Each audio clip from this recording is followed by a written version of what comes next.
Hey, y'all know what it is. Fall in is first formation morning sports talk. It's me, your boy Trey, my man Bishop. Bishop, how you doing this morning, sir? I'm doing good, bro. I'm doing amazing. For whatever reason, I don't see us on here. Is there some? Oh, I see what it is.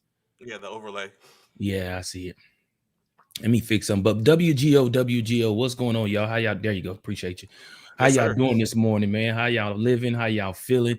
Hopefully, this finds y'all happy, man, because it's Friday, and y'all know what else? Hey, y'all know Today what's is going. pick day. Today's To, pick day.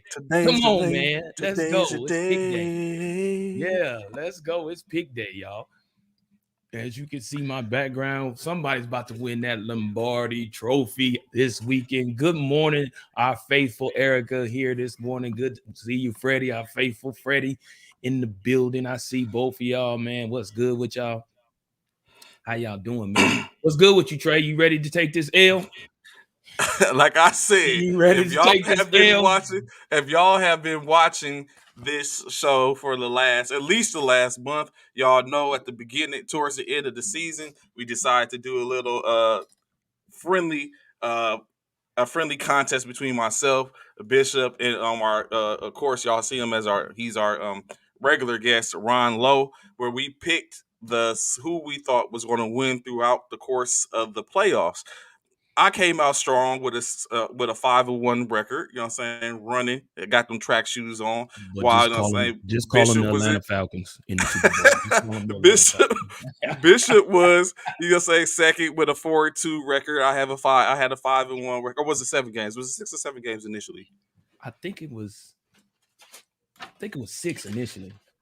Yeah, so yeah, five. Yeah, correct. You're right. So I was 5-1. Bishop was 4-2. Mm-hmm. Ron was I ain't gonna say dismal because he wasn't losing, but he was 3-3. And then you know what I'm saying they pulled a scorpion with a harpoon and he get over here. You know what I'm saying? Only and the get way over I here know how. Let's and get over, go you know what I'm saying, with a get over here and walk me into where last over week I here. basically became one game behind for the most part. So now, as opposed to depending on what Bishop and Ron I ain't picked today, salty. Well, I'm gonna be salty, Anthony. What I'm salty about, bro? don't worry. Don't worry. Like I said, it's all about Bishop's my man. Y'all, like he said, we go way, way, way, way, way back. So you know what I'm saying. Of course, in that We do. it's only right that if I lose, he lose. So the only way I can make that happen is regardless of what Mm. I feel, I have to pick separate from what Bishop does. I would prefer to pick separate from him and Ron, so that way at the end of the day we But that's all not win. possible.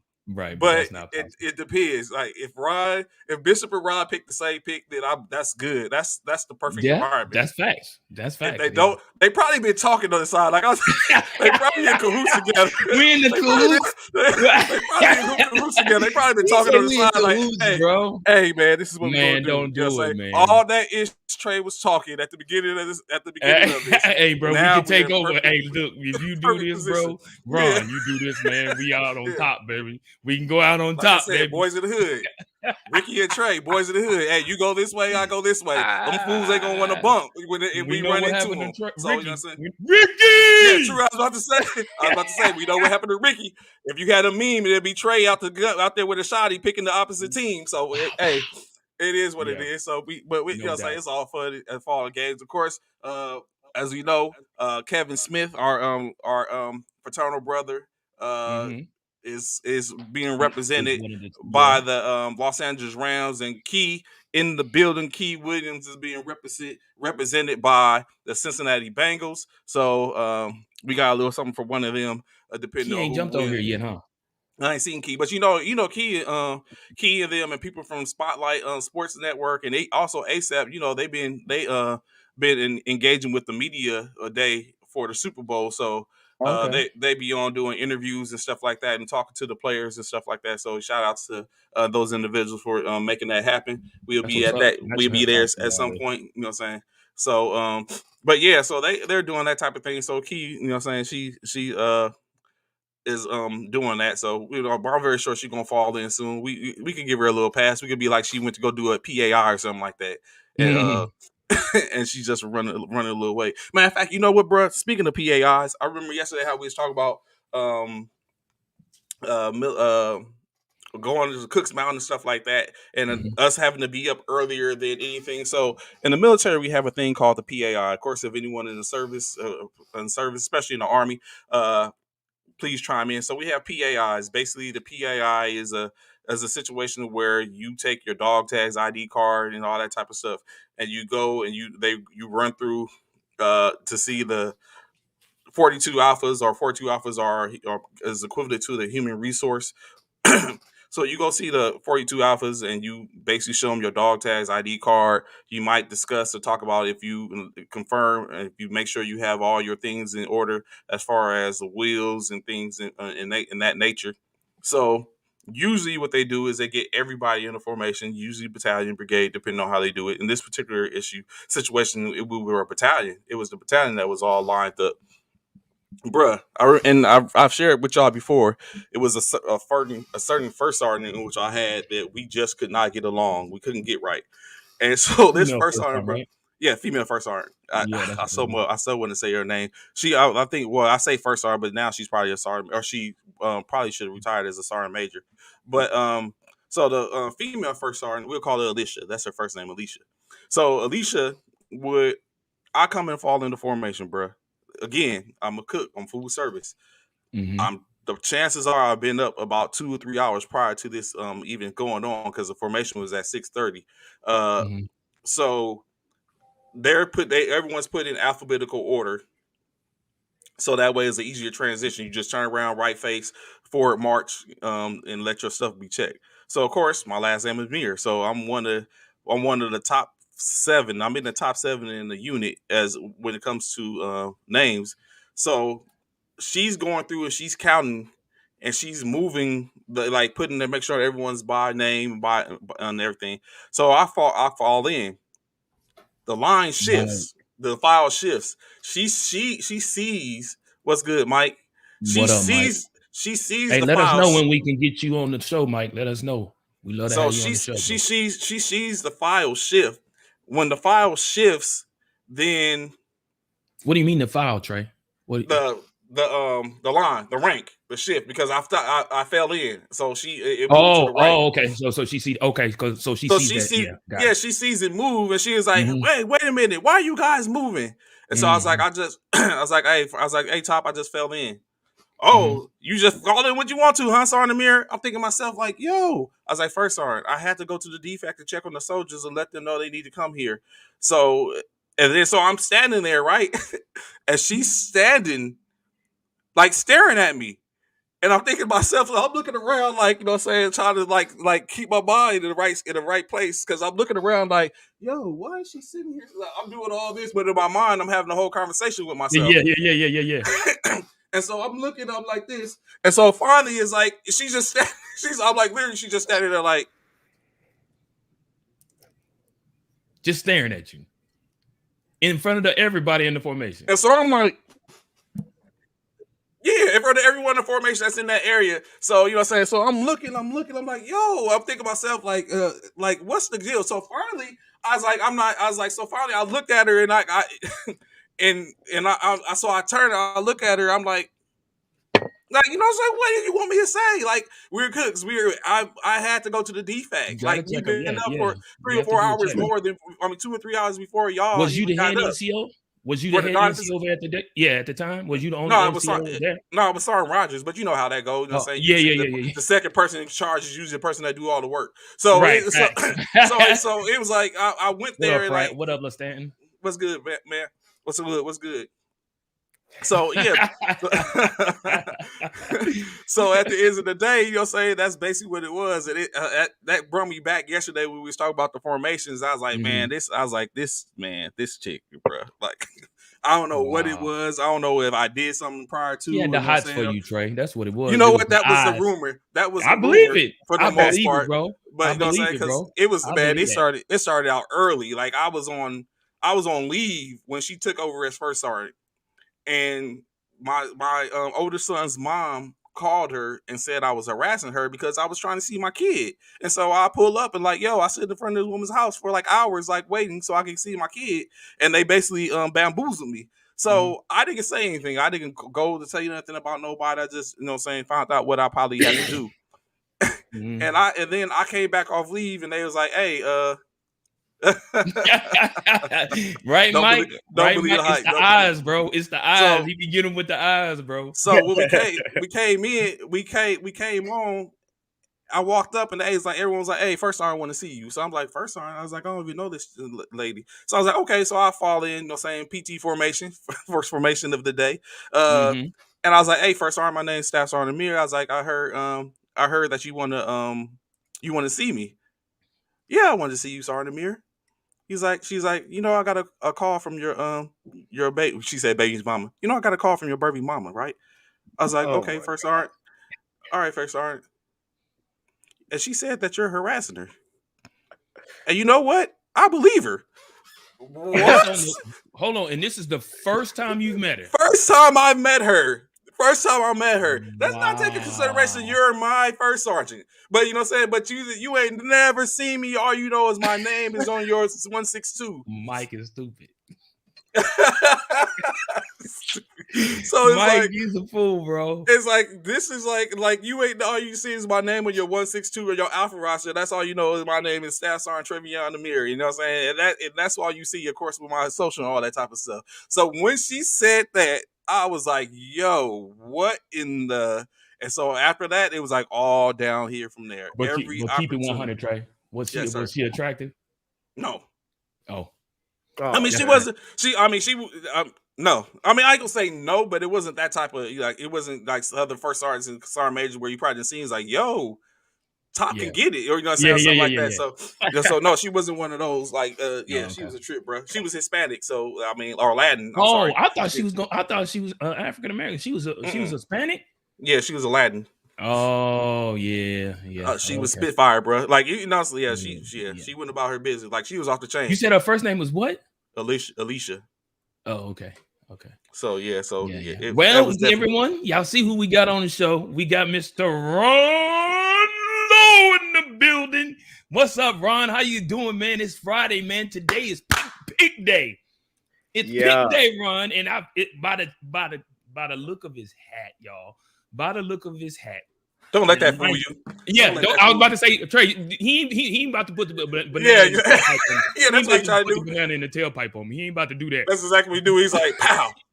But we know Ron is in an inclement weather type of state, so he could pop on any hat. You know what I'm saying, because of the weather. However, is his hat a statement for what he has planned for us today in regards to his pick? Ron, what you got to say about that? What's up this morning on this Friday? Y'all gonna have to stay tuned. I'm gonna have to think on it. This show, as we debate and break it down. Let's see. By look at your background, I would say you don't know what you gonna pick. That's what I want y'all to think, bro. That's why if you look at, I know my background is the same way, but that's exactly what I'm on. I have no idea. I'm bearing in my pick because I need y'all to pick first. So it's gonna go down. Of course, it's gonna go down. Go down in the city, baby. It's that day. It's that day. We are less than 24 or 48 or a little under 48 hours before this game takes place, bro. Let's go. It's mad crazy. Crazy. I guess at the end of the day, we can all be happy that we're about to have an incredible game. Just how much we're struggling with the pick. That part, bro. That part. But we do have a lot to talk about today. Oh yeah, we finna get so right much going on outside of the football. And that's exactly what we're gonna start off with the NBA because I want to say I want it to be savored. I want it to be. It's like a nice soup or something. Like I want it to be savored for when we get to these NFL topics. Look at Mike. Look at this. Look at Mike. Him and them damn Chicago Bears, bro. Mike and his Chicago, man. His Chicagos. Here he go. Mike be on some. Mike, you on one. You always on one. But you're a true fan. I'll say that. You're a true fan. Yes, yeah. Man, I don't want to say I can't think of the last time I remember Chicago in a championship game. Basketball, football. We might have to go to baseball. It's been a while in football for sure. So I mean, technically, you gotta think they're gonna have Lower Marymount. The Ramblers go to the Final Four in the NCAA. They from Chicago. We gotta give them something. Who, Loyal or Oh, Marymount? man. Not Loyola Marymount. They're from LA. The Ramblers. I can't think of it. Remember Who's the with the Ramblers? sister Jean, the nun was. Oh yeah, that's correct. Stand up. The Oh, WNBA look, you know Chicago he know. side. I You got know you, Mike Mike. We know. got you, You Mike. know I hear Mike you, brother. know. Hey, get it how you live, bro. Get it how you live. Don't Get him, sit Mike. up and Get him off you, To Mike. this day. Get him off To you, this Mike. day. Get him off you, Mike. Mike said, "I'm gonna get you off me, Ron." He said, "I So got of one course for you." there was Chicago Sky. That's facts. plenty going on yesterday in the NBA. Of course, as we waited, one of the first dominoes to fall, as we know it, the Sacramento sent Marvin Bagley to Detroit. Dante DiVincenzo, Josh Jackson, and Trey Lyles were traded to the Sacramento Kings. Milwaukee got Serge Ibaka and 2 second-round picks. Additionally, Semi Ojeleye and Rodney Hood went to the Clippers in a 4-team trade. Gentlemen, when you heard this, as we heard it here, Bishop first reported, he pulled it off when it came across First Take. Did you think that this was going to lead to what was the beginning of a lot of players, some blockbuster trades being sent at the end of the day? So I thought it, when I saw the Ibaka and all of them trades, I said, man, they making some key trades going on right now, man. I was like, oh wow, especially Ibaka going to Milwaukee, like that was a huge addition to that Bucks team, man. That was big. So I did feel like some things was going to happen. On the flip side, I thought a trade was going to be done with the Lakers, which didn't happen. The trade deadline definitely has come and gone, and so therefore, Westbrook is still in LA. So I thought that was going to be one of the main ones that was going to happen, but it happened to be the one all the way on the other coast that everybody was anticipating and talking a lot about prior to leading up to the deadline. So I'm a bit surprised, but I'm not in a way, Trey, to be honest with you. Okay, Ron.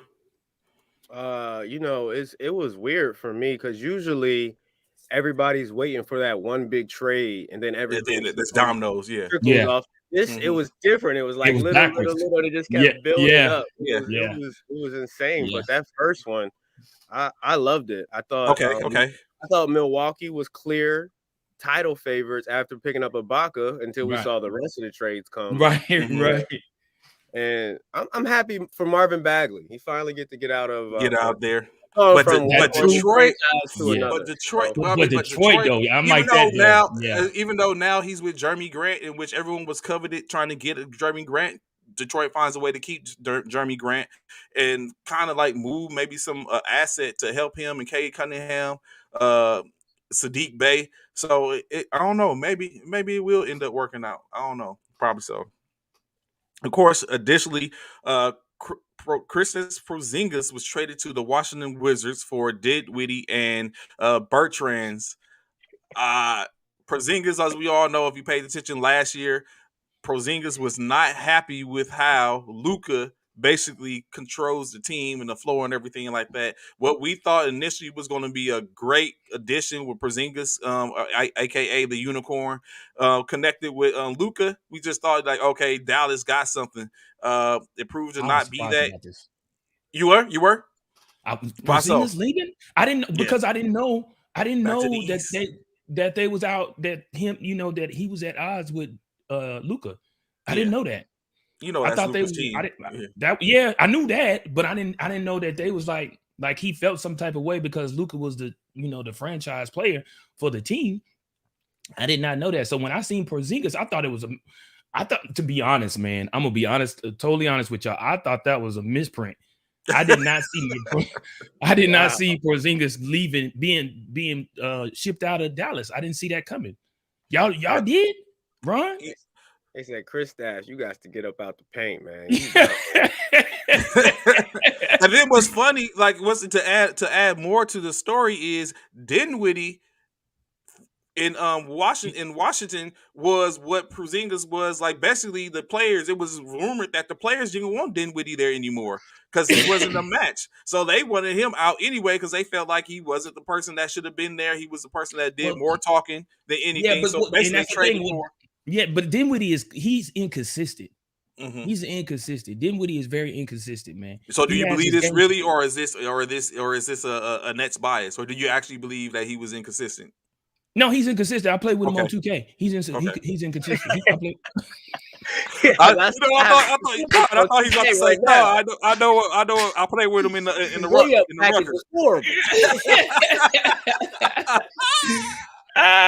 He's inconsistent, man. When I play with him on 2K, man, he'll hit a couple of shots, then he'll go cold real quick, bro. Real quick, bro. I like to trade for Dallas. Oh, do you? Them European beasts is different, man. Talk about why don't we rhyme. I was disappointed that Dallas didn't pick up what's my man from Luka's national team that was on the Heat. He's on the Rockets now. I mean, not the Rockets, the Raptors. Gordon Rockets. Yeah, I know Luka. You know, they're homeboys from Lithuania, wherever they're from. Right. The Raptors was ill. They didn't want to give him up. I know Dallas was trying hard to get him for Luka, but they still got another guard in Dinwiddie, and Luka responded last night. He said, "I don't need none of y'all." Yeah, we gonna get to that. Let's get to that. I didn't hear Luka's. I was too busy watching other responses, but y'all know we're gonna get to that. Additionally, the Wizards also were able to trade Montrezl Harrell to the Hornets for Vernon Carey as well as Ish Smith, and also the Wizards picked up. Sent Aaron Holiday to Phoenix because I didn't see what they got in return, but the Wizards did some work. As you know, Brady Beal is out for the rest of the year as he elected to get his wrist surgery, and so he actually was on social media basically letting everybody know that he's okay, he's good, and he's recovering. So the Wizards definitely did some work and made some moves and was able to send some packages out. Yet remains to see how is that going to translate to even this year, or was it a thing in which they're looking to build for next year? Maybe set themselves up so they can bring in some more talent because ideally, I'm sure they're looking to keep Brady Beal at the end of the day. So of course that will more is out on that. The Indiana Pacers sent Torrey Craig to the Suns for Jalen Smith and a second-round draft pick. Do you think, is this an impact one, or is this one just one of those like, okay? Torrey Craig isn't that bad though. That's a I could agree. The second round pick. So of course, if you don't know, you're just watching for it in the obvious. The NBA draft every year only consists of 2 rounds. So every year there's only 60 players that can possibly be drafted. Of course, after that, players are able to be picked up just like any other league as undrafted free agents. So that second round pick may not be of any value. It remains to be seen, especially depending on which one it is. I think it's a next year second round pick. So of course, depending on the team. I got you, Ant. You know, it's coming down the line like a choo-choo train. So the Rockets yesterday received Dennis Schroeder, Enes Freedom, formerly Enes Cancer, and Fernando in a trade for a reunion as Boston got back Daniel Theis. So hold up before we get to this. Additionally, Boston also received Derek White from the Spurs for Romeo Langford, Josh Richardson, and a first-round pick. When I hear this, gentlemen, and let me know if y'all agree, I hear Boston building a defensive powerhouse to go along with Tatum scoring and Jaylen Brown's ability to score. It sounds like those are defense. Derek White ain't nothing to sneeze at. The boy's nasty. So it's like, so what do you think about these the Boston moves? I think they were crucial moves, and I totally agree with you. I think Boston's trying to build a powerhouse team out there, and I feel like the additions in which they brought in, I think that's going to put them in a good spot to be contenders out there. and out there in the East. So I mean, right now the East is looking real crazy right now. They're trying to compete with the West because we know the West has been dominating for the past few years. You know what I'm saying, for a minute. Now the East is really trying to bring it on by adding the additions to all the East teams, not just some, all the East teams, bro. I've always loved Boston. They got two dudes on their squad that can literally drop 50 any night. Jaylen Brown and homie is a very rough duo, and they didn't want to give up any of them in trades. If Mike was still here, he'd be able to tell you that I told him a while back that Boston would be able to beat Chicago in a playoff series. So that's how I that feel would be a about good series. Yeah, that would be a good series. But But the question with Boston is, what are we doing with Marcus Smart? But I guess the way defense, he bro. elevated defense. I was about to say the same thing. And like you was about to say, Ron, he's elevated himself as from an offensive standpoint as well, making him. Right. He would have been a valuable trade asset, but now they done brought back Daniel Theis again, and they look like, you know, saying they're already the top team in defense as is, and now they done brought back Theis. Like, yo, but go ahead. I'm sorry, Ron. Go ahead. What were you about to say? No, you said it. I guess Marcus Smart said y'all gonna put some respect on my name. Oh yeah, definitely. A lot of teams was trying to get him, so I guess. But don't you think it's time, Ron? Don't you think it's time, Ron? Because Smart hadn't been playing the best ball, especially last season. He wasn't playing the best ball. He was doing good on defense, but offensively, he wasn't contributing, in which I think Boston needed him to contribute. And now, like you say, he's putting respect. He's like, hey, I'm finna show y'all I'm not just defense. I can put some points on the board for you too, Jason. I could be your Batman. I could be your Robin if you need me to. You know what I'm saying? I don't think the Celtics are ever going to go anywhere with Marcus Smart as the starting point guard, which is what he's elevated to. I think he needs to stay sixth man to work with. Yeah, because now they got Derek White. They can let Derek White run the point now. Or they had other people that's on their bench that could have been point guards, but now with a Derek White can run the point. You talking about Derek White from San Antonio? You talking about from the Spurs, right? Yeah. See, he's not that dude for me, man. Derek White is not. I feel like to me, I feel like he's overrated. He's not that dude for me, bro. In my opinion, I don't feel like Derek White is that dude. I don't. In my personal opinion, I don't. But I mean, maybe it'll be a fresh start for him over in Boston. Maybe he can do come over to Boston, give him a spark. Not like they need a spark, you know what I'm saying? Whatever. My wife always talking but it's not that. What? And he's from San Antonio team, which you don't care for. Anywho, there you go. Oh, the tea is getting poured. Let's go. Anyway, man, it's out. It's so now we know another bias, Ron. We know another bias. It's not that, Ron. It's not that, Trey. It is not that. I'm watching him play. What up? What up, Frat? It's not that. It's the fact that I just don't feel like he's that dude.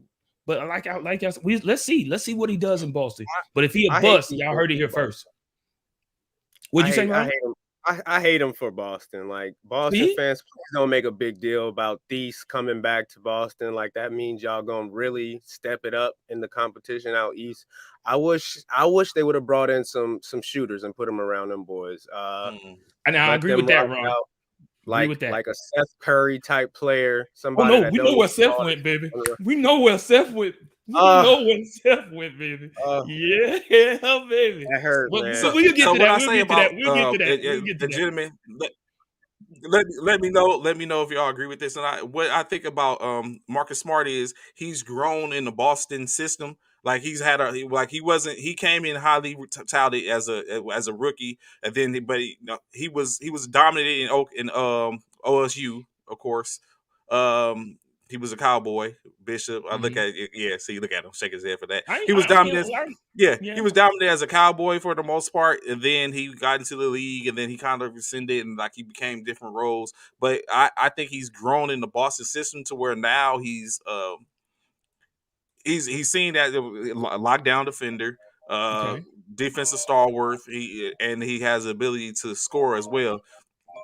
So he's definitely made some strides in that system. I don't know, would he be the Marcus Smart that we see right now if they would have gave up on him at some point and be like, nah, you're not what we need, and went ahead and moved on from him. didn't smart one out when he didn't get along with his teammates. Anthony, I think that was more. I don't think. Well, of course, he probably wanted out, but I don't know. Was it? Is it that? I think it was more of a situation that it was mutual where they wanted to move him, but of course, I think they seen more value in him and keeping him, and maybe the teammates was the ones in which. But he started to become a team leader, and he said what was on his mind, and of course, no one really likes that at times. We're still talking about Marcus Smart. Nah, we're moving on. Okay, that's gonna come back to be Boston's biggest mistake because he was keeping him really. Because he was at the top of his game. He proved everybody wrong. I felt like they should have went out and tried to get as much as they could for him. Because okay, I see what you're saying. He was good. He was good. He was an asset. He was tradable. He was good. He had made it. It's gonna be like the CJ McCollum, Dame Lillard thing. Like y'all held on for all of these years when y'all should have been let CJ go and started to try to do something different. Okay, Boston, y'all want to roll back all these chips again? This ain't 2017. Y'all going against the Cavs in the Eastern Conference Finals. It's bleak. It's bleak. So of course, as Ron was saying, I was like, okay, we'll get to that. Goran Dragic was at a late first round pick, was sent to San Antonio as Toronto receives Thaddeus Young, Drew Eubanks, and the second round pick. But additionally, what is expected is Dragic is expected to reach a buyout, which puts him in perfect prime position to be able to go connect with his man down in D-Town and see what they can do with a Luka Dragic connection. The Dragon's going to go. The Dragon in the I don't know about that. Holiday, that's Holiday's. I don't think that's going to happen, Taylor. No, man. He goes and plays with his best friend. Like him and Luka is 10 toes. They tight. they like Tyreek and Brayden. Exactly. Power to the limit. They're gonna be a nasty. They're gonna be Dragon is the perfect guard to just be Luka's shadow. Let Ligo go ahead and get off. Right. He ain't gonna complain. He ain't gonna do nothing. What y'all think about that? I will say this, bro. I will say this. Luka made it very evident last night that he didn't need Porzingis. He definitely did. He made it very evident that he did not need Porzingis. That's what Ron meant by Luka made the statement. But it's coming. Yeah. It's coming. So of course, like we said yesterday, we was looking for one of two trades to speckle the NBA deadline. We got one of two. We didn't get two or two. We got one or two. The first one in which we was looking for, of course, was we were looking for a chance, an opportunity to see if the Los Angeles Lakers was going to let Russell Westbrook go. In which they didn't. Actually, they were offered a deal for Westbrook as Houston Rockets were looking to trade 1-for-1 Russell Westbrook for John Wall, in which the Lakers declined. So keeping Russell in LA. So gentlemen, I ask you this: do you think that was a situation in which Rob Pelinka, the GM, basketball president of basketball operations, do you think this was a situation in which they believe in Russ, or they just thought that wasn't worth doing, bringing in another player that is similar in somewhat and looking at the possibility where we just bring the same problem in, or do they believe in Russell at the end of the day? I don't know what he's thinking. I don't understand how you could leave a guy there who y'all benched twice already in the season because he's not producing. What is your purpose of him being there?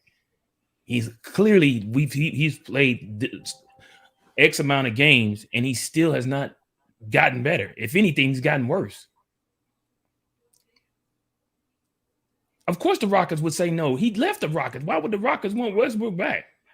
They did want him back, but I think, like you said, they was but Westbrook wouldn't. No, but Westbrook probably wouldn't go back. Yeah, but Westbrook probably wouldn't want to go back. That's the thing. Russ, I believe in you, bro. Let's get it. We're gonna make this happen. I believe they're done too, Taylor. I totally believe the Lakers are done. They didn't make no change. They didn't make no adjustments.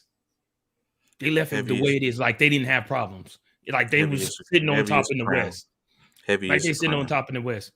Y'all should have been one of the main ones making moves. I don't know. I may be one of the still one of the few people out here that's ready to still go and die and live on the Los Angeles Lakers. I go to sleep every night, just like, man, is LeBron and Anthony Davis, them two both on the court healthy, really the best combo in the NBA? It gotta be. Okay. I can tell you what I do not believe. I do not believe with the next pick in which we're going to talk about that basically like blew the internet, but we seen it coming. Here come the biasness. I do not believe without a doubt that James Harden and Joel Embiid are the next best two. That Kobe I and don't Shaq? believe. Oh, yeah, of course that. But what I'm saying That's for what this they comparing turn, them I'm to. saying, That's what they comparing them to. Kobe and yeah, Shaq. that's not it. But of course, as a lot of y'all are waiting for to see up and see our soliloquy on this, James Harden was traded to the Philadelphia 76ers for Ben Simmons, Seth Curry, Andre Drummond, and 2 first-round picks. James Harden went ahead and James Harden went ahead and picked up his option for next year for $47.3 million. So he's going to play for the 76ers at least 2 years before they go back and restructure his contract or get an extension. Fellas, what do y'all say about this? In which I know you already know Philly. You know what I'm saying? You feeling Philly. Ron Bishop is feeling Brooklyn. I have no skin in this game. So Jim and pop off. Let's hear it. So as you see right there, who got the better deal? The Sixers or the Nets? The Sixers. I mean, the Nets got the better good. No, the Nets got the better deal. Oh, okay. Hold on. You telling me Durant got 2 homies on his team that we don't even know if they want to play basketball, and he got the better trade? I don't know. What do you mean? Wait, Ron. Hold on. What you won't do is sit here and act like you sitting there and saying 2 players that don't know what they don't want to play, don't know whether or not they want to play basketball. Who is that? None of us could come on here and say we're 100% sure that Kyrie and Ben Simmons want to play basketball this year. What do you mean Kyrie don't want to play basketball because he don't want to take the vaccine? That don't mean he don't want to play basketball. And then Ben Simmons, his thing is a mental state, but we finna see if that's really mental. He already reported he's going on the next road trip. So right there, with that being said, we know, of course, the Nets got the better deal by adding Ben Simmons. And see, I told you this earlier in the week when you asked me about it, Trey. I said, it just can't be Ben Simmons. We got to get something out of the deal. And to get Drummond and to get Seth, oh my God, and 2 first-round picks. But that's not if they didn't get everything they wanted. There was one last piece on the table. They wanted Matisse Thybulle, a future defensive player. But we'll take it. Right? But we'll take what we got though, because we did get 2 first-round picks too. So we'll take that. Now, everybody's saying that the Lakers, not the Lakers, but the Sixers got the better of the deal because they're more primed to be potential threats now that Harden is over there. So in other words, they're saying that the Sixers are in better fit to make a run this year. However, the Nets in the long run got the better deal because Harden is like 37 years old, whereas Ben Simmons is 25.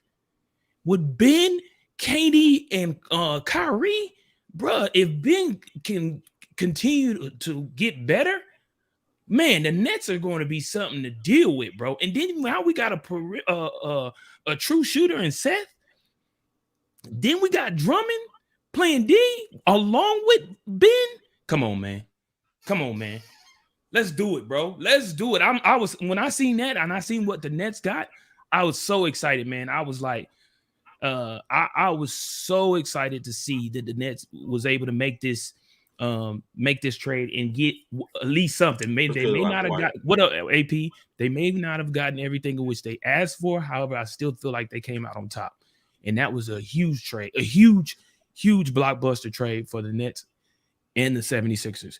Will Harden go over there and be the so-called next Kobe and Shaq? Hell no, because Harden is definitely not a Kobe in any way, form, or fashion.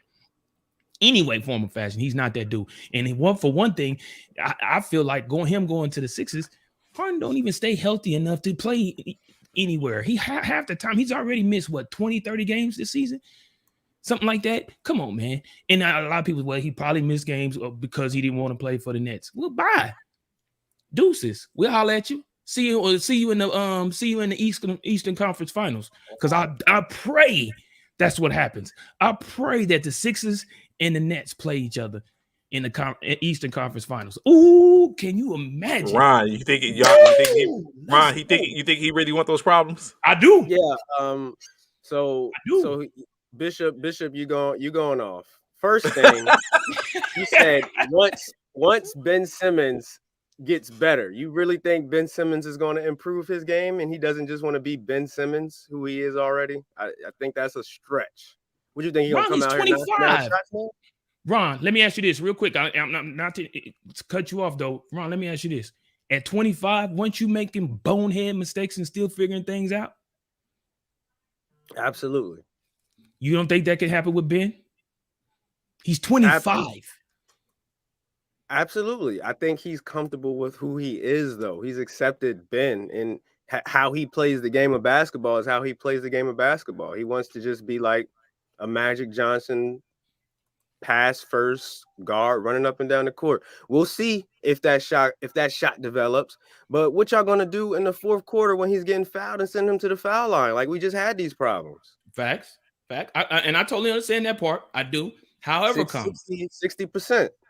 I get it. But the thing about the matter is, what people fail to realize is Ben needed to be a shooter in Philly. Ben doesn't need to be a shooter in Brooklyn. We already got Kyrie and KD. We don't need him to shoot. That's the thing. We need him to facilitate. Now y'all got and we got Seth too. You got Seth and Joe Thomas now. We don't need him. The fit is better in Brooklyn. I'll acknowledge that. Yeah. But if you combine Seth Curry and Ben Simmons and like fusion them into one player, guess who you would get? James Harden, who is a walking triple-double. Stop it. Shoot, rebound, pass. You can do everything Ben does. We got the Sixers have the higher ceiling than the Nets. Okay. And there's just one thing they got to figure out. James Harden likes to run a lot of pick and roll with his big man. Joel Embiid is just like, nah, give me the ball. Get out the way. So that's the reason. That's going to be the issue. That's hence the reason, like you bring up a good point, Ron. That's why, like I said, I have no skin in the game. So at the end of the day, I think that's going to be the biggest issue is now you got two alphas on the team in which I don't foresee Joel Embiid deferring to James, because as soon as something doesn't go right and James is the reason for it, Joel Embiid is going to hit Twitter and it's going to be all out. Subliminals going to be on, and there's going to be a problem. So that's what I think the issue is like you got two ball dominant individuals, the ball dominant guard who James Harden, who Embiid has never played with, and then you got a ball dominant big who James Harden has never played with, and now that puts them in the same stratosphere. Like I said yesterday with Lauren Hill, two MCs cannot occupy the same place at the same time. And that's the problem that I foresee. And that's the thing. And a lot of analysts said the exact same thing.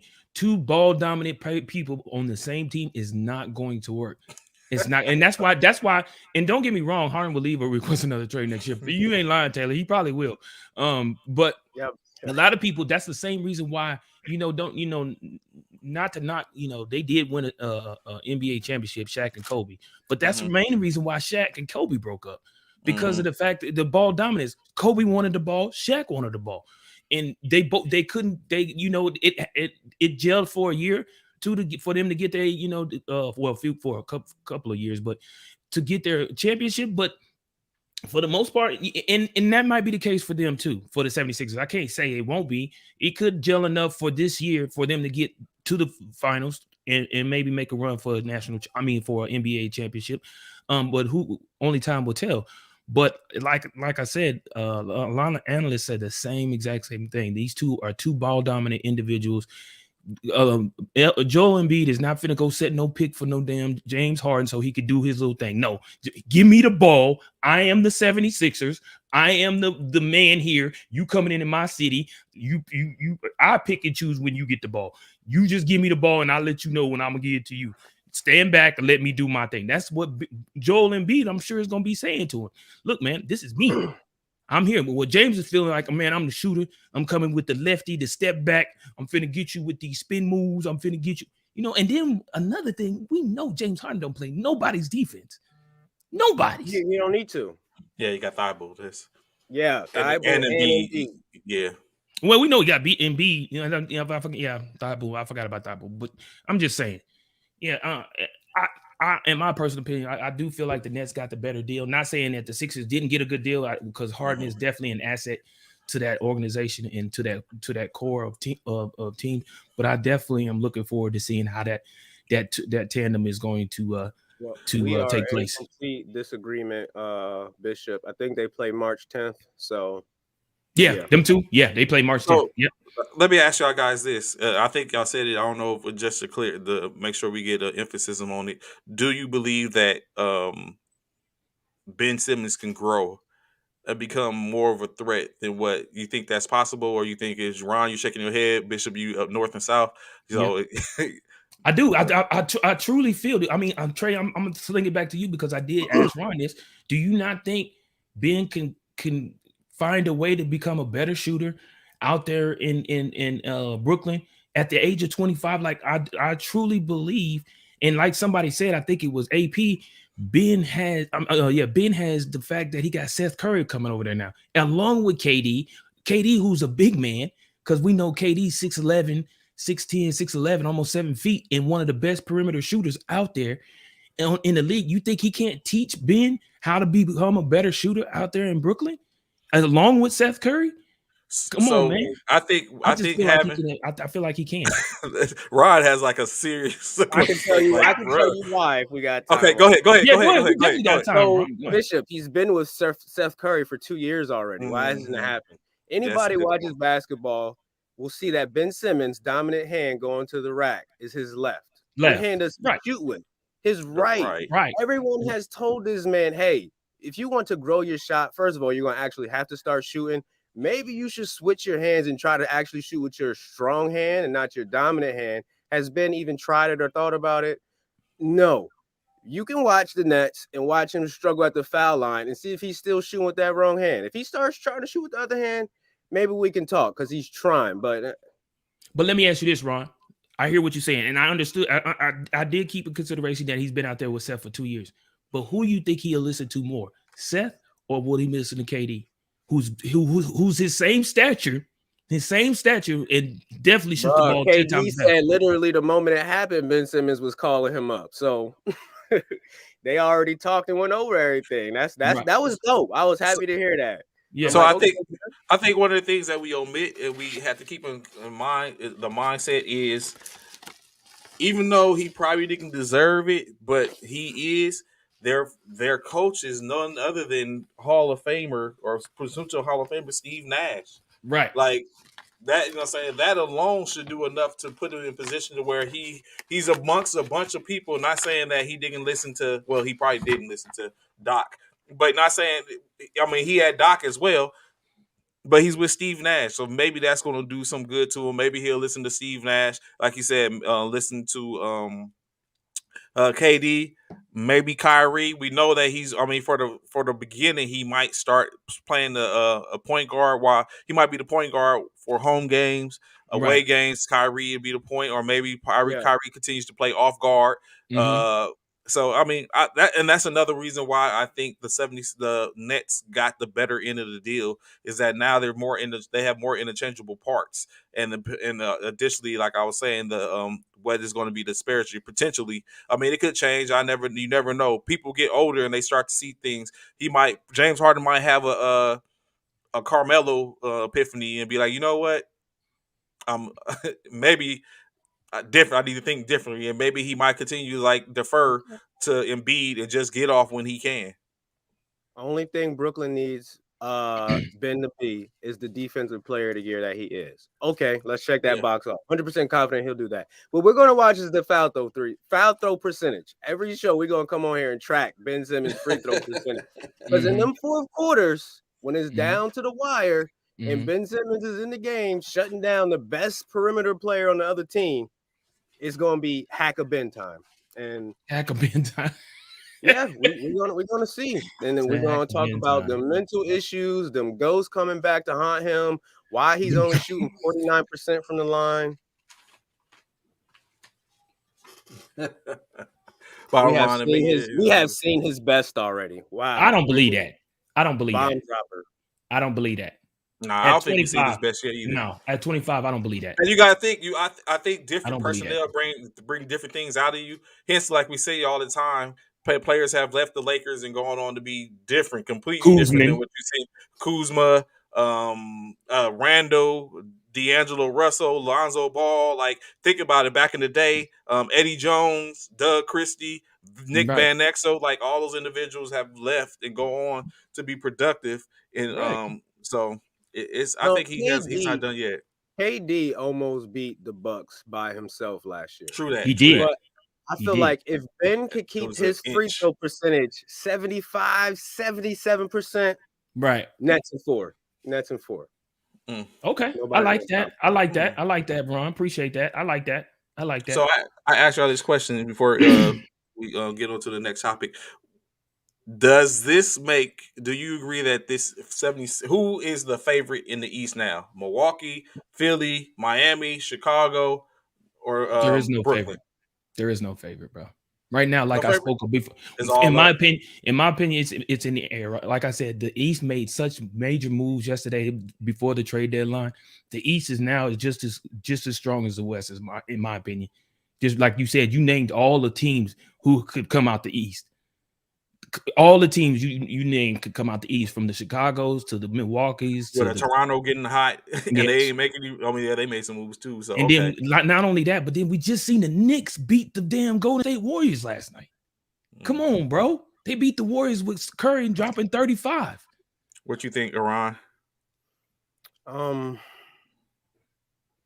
feel like we got to give it to the Bucks because they're already established. They are the reigning champions, and we know what they are. We don't know what Philly and Brooklyn is going to be. Facts. And I'll throw Miami in there. Those are the 4. He said that I agree. I mean, like I said, see, he giving us 4. Ron is even giving us 4, and that's the thing. But if you had to choose out of those 4, Ron, who are you saying the Milwaukee Bucks will come out the East to represent the East for the finals? Right. Okay. I will ride with Giannis for the time. Are you still going with the reigning champion? Okay. Yeah. He earned my respect last year, so I'll let him continue with it. But I don't think he's going to be playing an NBA championship. But I'm right with him for right now. Let's see how Brooklyn and Philly start to look. Okay. That's fair. Because, like we just said, we all want Brooklyn and Philly in the conference finals. Absolutely. That would be boy. You talking about? You think the Super Bowl hot, boy? That conference finals right there between the Sixers. Be on here beefing, Bishop. But hey, let's not act like I ain't got a chance. When nobody's MP, we said Miami. Ron said Miami, and so did Trey. Both of them said Miami. But I don't think the thing. What we're not going to do is omit the Lakers are still a team in the NBA and still have LeBron James. No, Westbrook, First of all, y'all talk about y'all gonna be on here beefing. Let's not. Don't try to push me out and force. See, you know what? Look at you.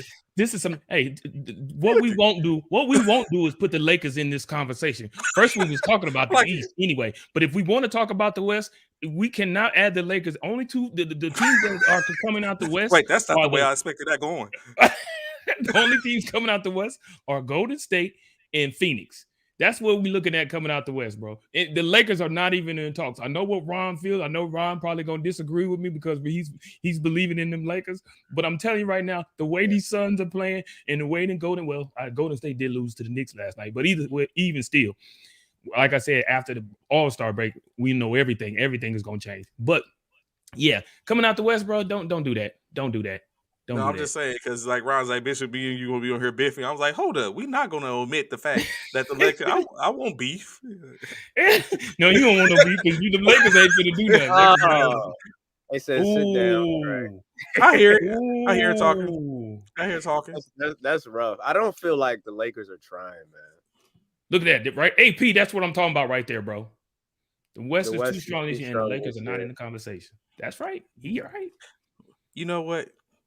I won't have to sit up and make sure I download this episode so I can pull this portion up. Yeah. Come the end of the year, I could be able to go back and pull this portion and be like, remember this? Remember the Ron, you sit-down ain't going to trades Ron. and the Lakers the conversation talks? But I'm saying, Ron, you still think the Lakers is coming out the West? Yeah, when we rewind this clip, I want everybody to know I'm going to say when the Lakers are beating the Phoenix Suns in 7 games. Woo, y'all are some true Laker fans, bro. Have y'all seen what the Phoenix Suns are doing? I got too much LeBron in my heart. I guess I'll still be thinking it's 2013. Hold on. I feel what you're saying, Ron, but do you know that the Phoenix Suns blew out the Bucks yesterday at 131-107? Seriously? Yes. The NBA champions blew out. Paul and DeAndre Ayton put Giannis in a pick and roll, and Chris Paul was killing him. like, ugh. Yes. Chris Paul had 19 assists and 15 points. 19 he had 10 assists in the first quarter. Bro, come on, man. And you really think the Lakers gonna have something to answer to that? Seriously?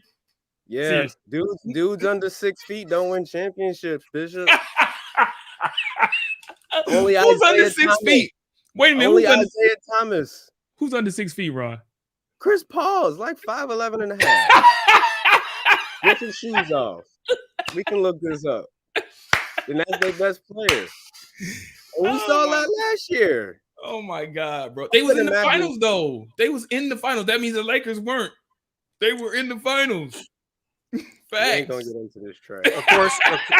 Of course, just as Bishop was saying earlier, Ron was talking about the answer which Luka had when he answered back to losing Porzingis. The Los Angeles Clippers traveled to D-Town to take on the Dallas Mavericks. Of course, the Clippers did not have enough as they took the L 105-112. Dallas improved to 33-23 as the Clippers dropped to 27-30. Of course, the Clippers were led no other than Marcus Morris Sr. with 21 points. They had a help from Reggie Jackson and Norman Powell at 18 and 19 points apiece. But that bad man in D-Town, Luka Doncic, dropped 51 points. He scored 28 in the first quarter, finishing with 51 points, 9 rebounds, 6 assists.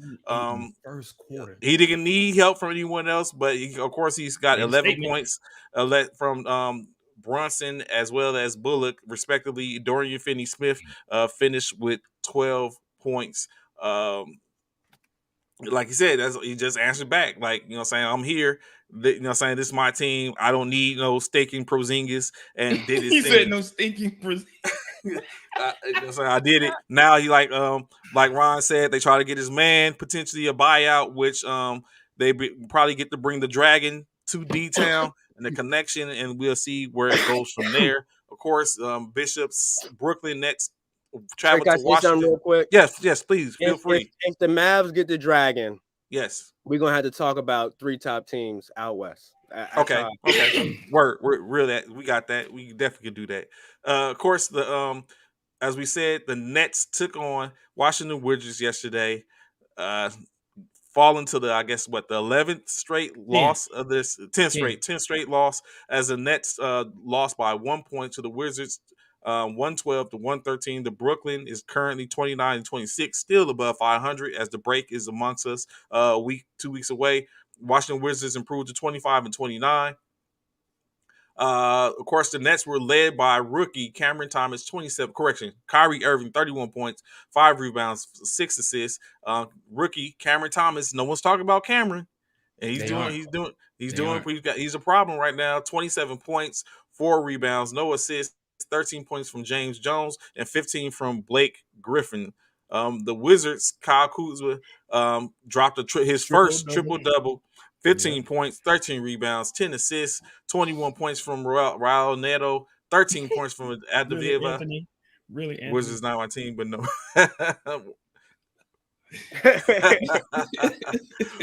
Give him time, Anthony. Come on, man. And the Nets was trying, man. Kyrie was trying. They was hot at one point. They started out pretty good. We was trying, man. The Nets was definitely trying, man. That game just got away from us, man. Got away from us. All these damn. I almost said this bad word. All these damn distractions, and I still said a bad word. All these distractions from Harden, bro. That's why we can't focus. I'm glad Harden gone. Bye. He take you and your crusty beard over to the 76ers. Bye. So last night, the Miami Heat traveled to that know ya baby, and came down to face the New Orleans Pelicans, in which they were victorious 112-97. Pistons dropping to 20. Pelicans dropping to 22-33. Miami continued their reign atop the Eastern Conference at the number one team with 36-20 record. Basically, CJ in his debut dropped 15 points, 15.7 rebounds, 5 assists. Brandon Ingram, 15 points, 3 rebounds, 16 points apiece from Devontae Graham and Valanciunas, and 17 points from Jose Alvarado. Ooh. They decided to keep him. The Sixers are going to come out of the East after the move, and they beat the in 7. Okay. Hey, hold on, Trey. Make sure you rewind this when that time comes, Dustin. Make sure you rewind this, like you said. Dustin, I said 4, so I'm with you. So you mean hold on, Ron. So you saying they gonna sweep the Nets? I'm that confident. It's my confidence. God. It's my confidence. It's my confidence in Embiid, man. Embiid okay, make sure you rewind this. We're gonna save that. I know we're gonna talk about the Sixers and the Nets more. So yes. So of course, additionally, Jimmy Butler as well as Bam Adebayo dropped 29 points apiece. Bam with a double with 10 rebounds, and then Jimmy Buckets 8 rebounds, and 10 points from Duncan Robinson, 14 triple double from Kyle Lowry. Please say this video. Everybody want to do this video, and we ain't even made it to football yet. Yeah. It's gonna be a good one. To go down. Yeah, a good one. Of course, Bishop's man, that bad man in Memphis, Ja Morant faced off with the Pistons yesterday in D-Town. D-Town did not stand up, taking the L 132-107. Memphis improved to 39-18, clearly on the heels of the Warriors and Phoenix. Pistons Definitely a dismal 12-43. How did I know? I expected that. So I expected that. I know it being your mouth points. So much. I know. I get it. 23 points from Ja Morant, 22 from Desmond Bane. The Pistons leading scorer, 20 points, Jeremy Grant, 17 apiece from Diallo and Sadiq Bey, 12 points from Frank Jackson. Don't worry, Pistons, you got help coming. Maybe what y'all think the over under on the Pistons winning score for the year. We at the halfway mark. They already played 55 games. What you think the over under? I think about 24 games. Maybe get 12 more games. Matt, you know what? That might be too much. 20 games. I think 20 games. That's a lot better. 20 games. Toronto is on fire right now. I don't think until they lose, I'm not betting against Toronto. Against Toronto anymore. They balling. Yeah, of course. Toronto traveled to H-Town to take on the Houston Rockets, in which they gave them a 19-point thrashing, getting the win 139-120. The Raptors now 31-23. The Rockets 15-40. Of course, Gary Trent and Pascal Siakam led the way. Gary Trent 42 points. Bruh, think about this. What did Portland get for Gary Trent? Thank you. Absolutely nothing. 2 quarters. Ron said thank you. Absolutely nothing.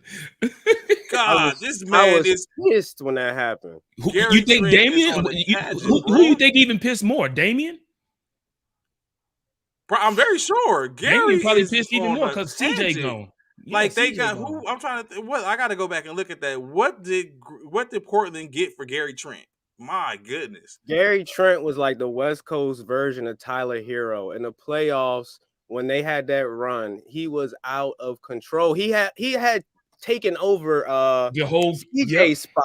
Like he was Dame's number 2. He was that hot. He was. He did. 6 for 13 from 3. Yes, he did. Yeah, Kevin Porter.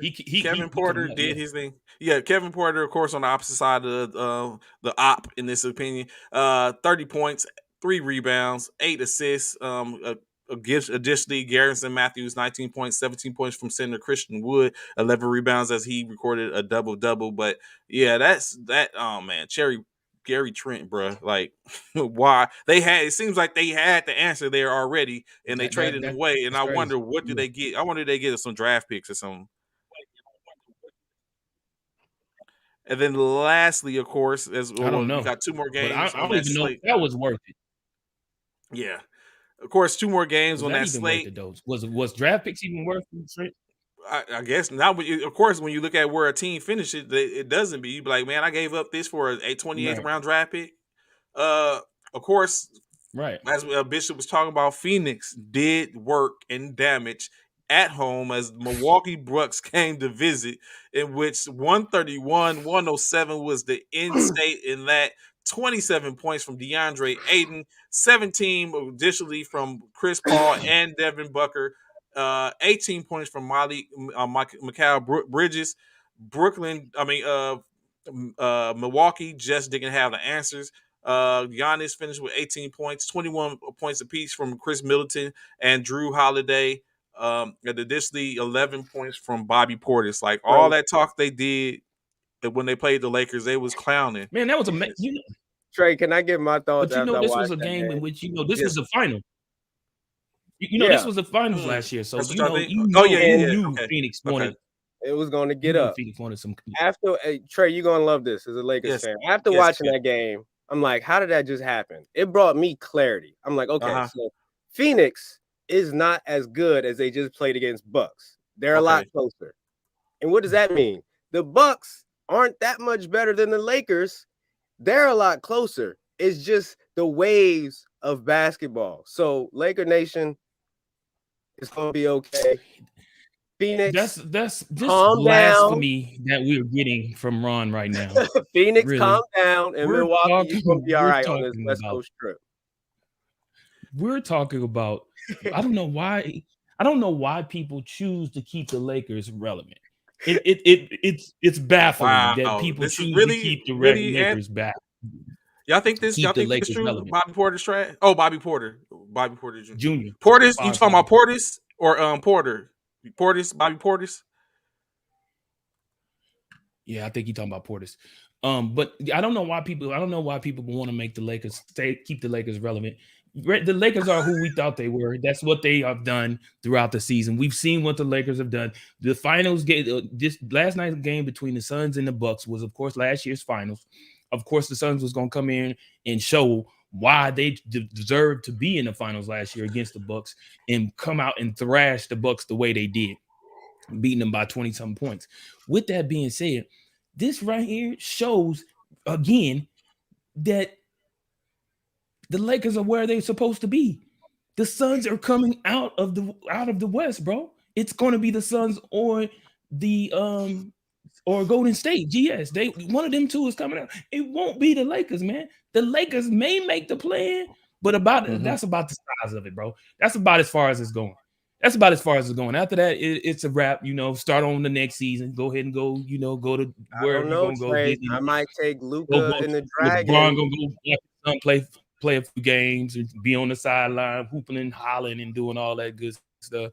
But man, stop it, man. Y'all stop all that. I might take Luka and the Dragon over CP3 and Booker. Ooh. Wow. If that happens, we're gonna have to talk about that. Wow, we will. We definitely gonna have to talk about that.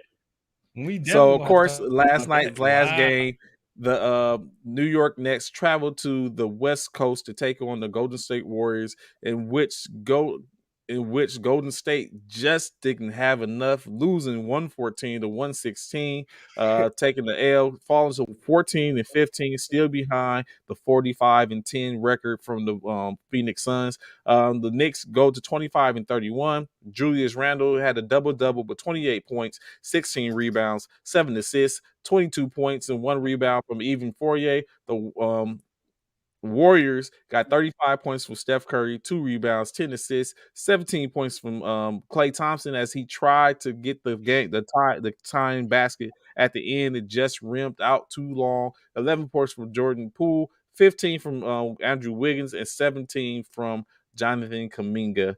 So right now, who would y'all say is the top 3 in the West? Oh, correction. I think I just gave it to you. Who you say was who you say? I just gave it to you. Yeah, I just gave it to you. I didn't give you 3, but let me give you my 3. The Phoenix Suns, the Dallas Mavericks, and the Golden State Warriors. Okay. Easy, simple. What about Easy, you, simple. Ron? So until the Dragon comes to Dallas, Bishop, we can't put them in the top 3 and disrespect the Memphis Grizzlies. Yeah, exactly. I think the top are you 3 right? really... Facts. You right. My bad. You right. I digress. You right. I swap out the Dallas Mavericks for the Memphis Grizzlies. You right. So, you but with the right. Memphis, for them to shake it up, they're going to need Triple J, Jaren Jackson Jr. to really come into his own in the playoffs. And last night against the Pistons, he shot 2 for 10, 22%. So I'm just like, it don't make sense to me. I don't know. PJ Tucker. That's a good point. Good question. I know. We know what PJ Tucker brings. He's brought to the table, fully on the squad. So yeah, maybe they can get that back with Ibaka though. Yeah, he brings a fresh new pair of shoes every game. That's what he brings. They could get back that. They could get that back with Ibaka. That's right. They could. That's true. Yeah, they could. Ibaka could be that replacement. So, of course, tonight's slate, as those new players get implemented into their teams, the Cleveland Cavaliers travel to Indiana to take on the Pacers. The OKC Thunder will do battle against Philadelphia in Philly. That's probably going to be a thrashing. The Charlotte Hornets will play against the Detroit Pistons. Denver Nuggets take on the Boston Celtics in Boston. The San Antonio Spurs travel to Atlanta to take on Ice Trae. Big Cat and the Timberwolves travel to Chicago to take on DeMar DeRozan and the Bulls. And the Orlando Magic will do battle in Utah as they face the Utah Jazz tonight. Hold on, Trey. I don't know. Yes. Hold on, Trey. Real quick. You really feel like DeMar DeRozan is the Bulls man and not Zach LaVine? I think Zach LaVine would feel some type of way when you saying DeMar DeRozan over him. I'm just saying. It's DeMar, man. That's DeMar squad at this point. That's DeMar squad? It's DeMar squad. Wow. You just gonna ship Zach out like that. You go just wow. That's DeMar scene right now. Mike, where you at, Mike? Because Mike, I know I'm very sure Mike would agree. It's DeMar's team. Where you at, Mike? Zach lost his squad. Zach, you agree with that too, Ron? Levine wanted kind of a trade last year. He didn't really want to be in Chicago, and he didn't really embrace it until this year. And DeMar, he may have finally found his home. Ooh, look at me. I'm your captain now. That's exactly what it is. Look at me. I am your captain now. He came in with that Compton swag. It's like, yo, you know what's crazy is I've always said DeRozan is what Michael Jordan would be like today if he played in the NBA, which is, of course, no three, no developed jump shot, really. And here he is in Chicago coming back. And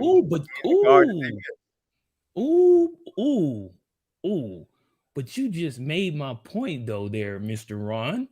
How so? In regards to how Michael Jordan didn't have a shot in the NBA when he first came in. Right. Yet he developed a shot as he got older and he stayed within the league. Does that not just did I not just mention that could possibly happen with Ben Simmons as well? Michael Jordan never developed a three-point shot. What? He shot under 33% for his career. Maybe it's like 29. Let's see. Okay, but even still, he developed a shot. We don't need Ben to make threes. We don't need that. We have KD for that. We don't need that. Okay. Sure. You can have your point for right now.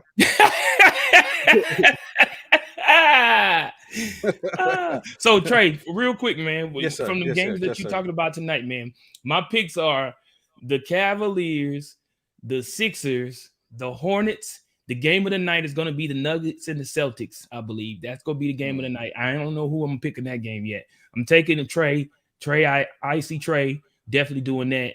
The Bulls and the Timberwolves is the second game of the night for sure. Ugh, that's a good one. I don't know about that one yet. And I'm definitely taking the Jazz over the Magic. And I'm going to take Boston because Boston's playing at home.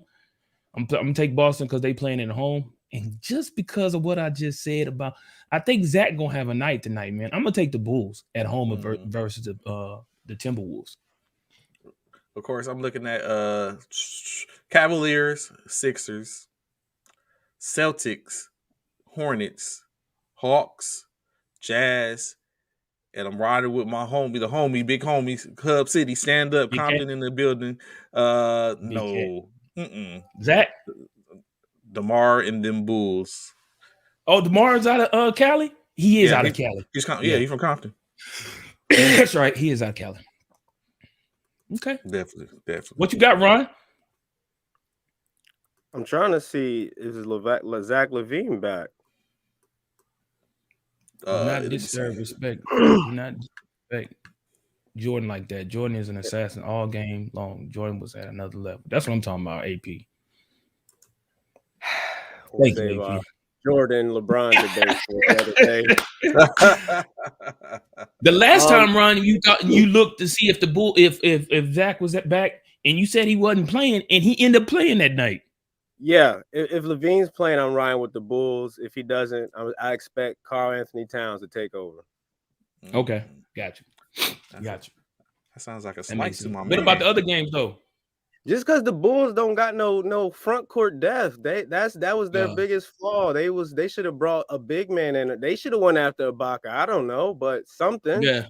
Because you're right about that. Vucevic they gonna get hurt in the playoffs, man. Yeah. And Giannis, KD, they gonna get abused. Yes, they're not. Even Bam Adebayo. Yeah. Like, I'm sorry, Chicago. That's why I say first round exit, and everybody been calling me crazy. No, you're right. They don't have a big man that can compete out there in the East for them against all the other ones. Regardless if LaVine play, mm-hmm. This is Hollywood for Karl-Anthony Towns. He probably about to have a 30, 15, 10 game. He should go off. Ooh-wee. Who's gonna stop him? Stellar night. You're right. I totally agree with you. That's true now. That's what the Bulls Chicago is lacking is a big man, the front court, like you said. Let's not act like Vucevic out of Pac-12 USC representative. Let's not act like Vucevic doesn't get buckets. Like he's not a defensive stalwart, but the man get buckets. That's the reason why they traded for him. He gets buckets. Trey, don't do that. But out of the teams in which we just picked out the East, where is he staying with big man? Where does he stand? Thank you. Don't worry. Silence is compliance. I get it. Where does he stand in regards to big man out of the East? Who the Celtics just picked up? Thies. That's about his comparison. That's about it. Murder Thies. They sit up and walk up on him like they walked on Alvin Kamara after the Pro Bowl. Oh my God. Thank you, Anthony. Without Scottie, oh my God, Anthony, are you one of those? Are you? Come on, are you? Scottie Pippen made Mike. Oh my God, here we go. Where's Mike when we need him, man? Who made LeBron? Where is Mike when we need him? Where's Mike Hughes at? Mike, we need you, man. Where are you at, bro? Because, man, y'all in this Pippen thing, man. I'm not taking nothing from Scottie. Mike, man. I'm not taking nothing away from Scottie, but y'all need to stop. Erica, tell him, Erica. Let him know. know. So let's get it, fellas. We're gonna talk about some of these NFL topics. Yesterday, you already know. Did you check and see that reportedly the Washington Commanders have been hindering the Congressional House Committee investigation by not about the team's culture? Basically, it has been said that the NFL, initially the NFL was charged or being said that they haven't been cooperating. They're helping to hinder the investigation. But the NFL came back and was like, yo, that's not us. We are cooperating as best we can. It's the Commanders who are blocking the access to certain documents that are they're blocking the access to certain documents that can be that can help their case.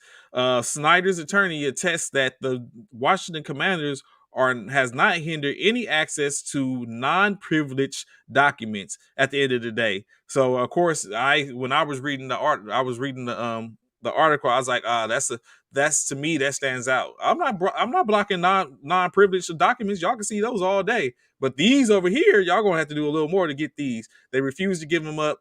as you know, saying they continue to talk about Snyder and his culture. As we know, they initially had a situation to where Snyder was forced to step away from the day-to-day actions of the team, and they put his wife in power. So now, of course, it has resurfaced that he has sexual allegations. It was sexual harassment allegations and assault to a degree, and now they're saying that they're blocking getting those documents. It was also additionally worded that they conducted a interview, but everything was opposed to written testimony. It was all oral due to the fact of the nature of the content, and they did a agreement with the people in which they interviewed that said it would strictly be oral, and so that's where they're at now. Ron, you're shaking your head. I know you trumping out the bit to sit up and state what you got, bro. We just talk about progression and how Mm-hmm. easy it can be to bring a little bit more peace to the world. Like NFL, y'all don't have to have these problems year after year after year with Washington and Snyder. Like Get rid it's of them. Chocolate City. It's all black everything in Washington. I love it. It's time to get Snyder up out the paint and bring in a black owner and just completely change the landscape with diversity. NFL is hiding and controlling this. Right. Roger Goodell works for Snyder, of course. Right. And again, like we said yesterday, I don't know if you see Ron, me and Bishop was talking about, Goodell has to be in a hard position. Like he works for the owners, but he has to police the owners in the same breath. Like that It's has to like a be dirty lawyer. yeah. It's like my mom, like Davis. So you know, say at the end of the day, like he works for the NFL, the owners. He's hired by the owners. It's a position in which he can't lose, but at the same time, he has to police those that really put him in position to get bags, and that could be, if you ain't of sound mind and integrity and everything, that could be a hard situation, especially when they consistently put you in positions to where you got to flex your muscle. And for Dan Snyder to get kicked out and lose his ownership, it would have to be like 30 owners all saying yes. It would have to be a complete override, and they will never do that. And that just lets us know what the NFL is. Because the NBA had these problems. And what did they do with our man? Sterling? Sterling out. Okay. And the owner for Phoenix might be next. Goodbye. We don't need these problems. For what? Go be a billionaire somewhere else. So additionally, more legal trouble. Alvin Kamara, as we know, facing the a felony charge of assault with Bali Har. His lawyer has his work cut out for him without a doubt. Of course, Alvin Kamara continues to say that that the situation wasn't what it is. Yesterday, as his attorney said he was going to start his investigation, the police and the DA from Las Vegas basically stated that Alvin Kamara's depiction of the situation does not match up to that in which he says. However, as my man Bishop would say, the victim's story is supported by the video in which they pulled. Jimmy, do you think this is a wrap for Kamara, who can potentially face up to 5 years in prison for the actions that was taken on that day? Him 4-on-1, almost looked like the baby fighting Danny Lee's brother yesterday. Has the video surfaced of the situation with Kamara and the gentleman, Mr. Green? They haven't released it yet. I don't think they're going to release it. But the police have it and have viewed it, and they say it matches with his story, more so with his story. Because remember, I told you, Alvin Kamara said they chased him down, and then the police, like, they looked at the video, there was no chase involved at all. So his credibility is being shot. And of course, in any case, regardless of the outcome of the of what could happen, potentially Alvin Kamara can still face some type of punishment for under the violation of the personal conduct policy in the NFL. So anyway it goes, you probably Alvin Kamara is not going to be playing next year for a couple of games, at minimum maybe 6 games.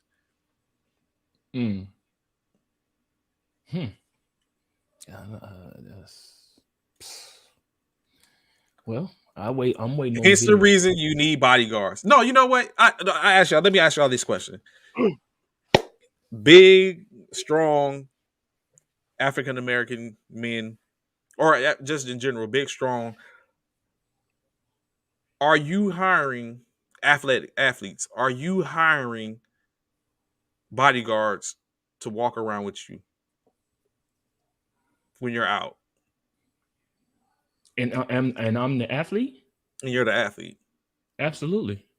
You are? I'm not doing it, bro. Why?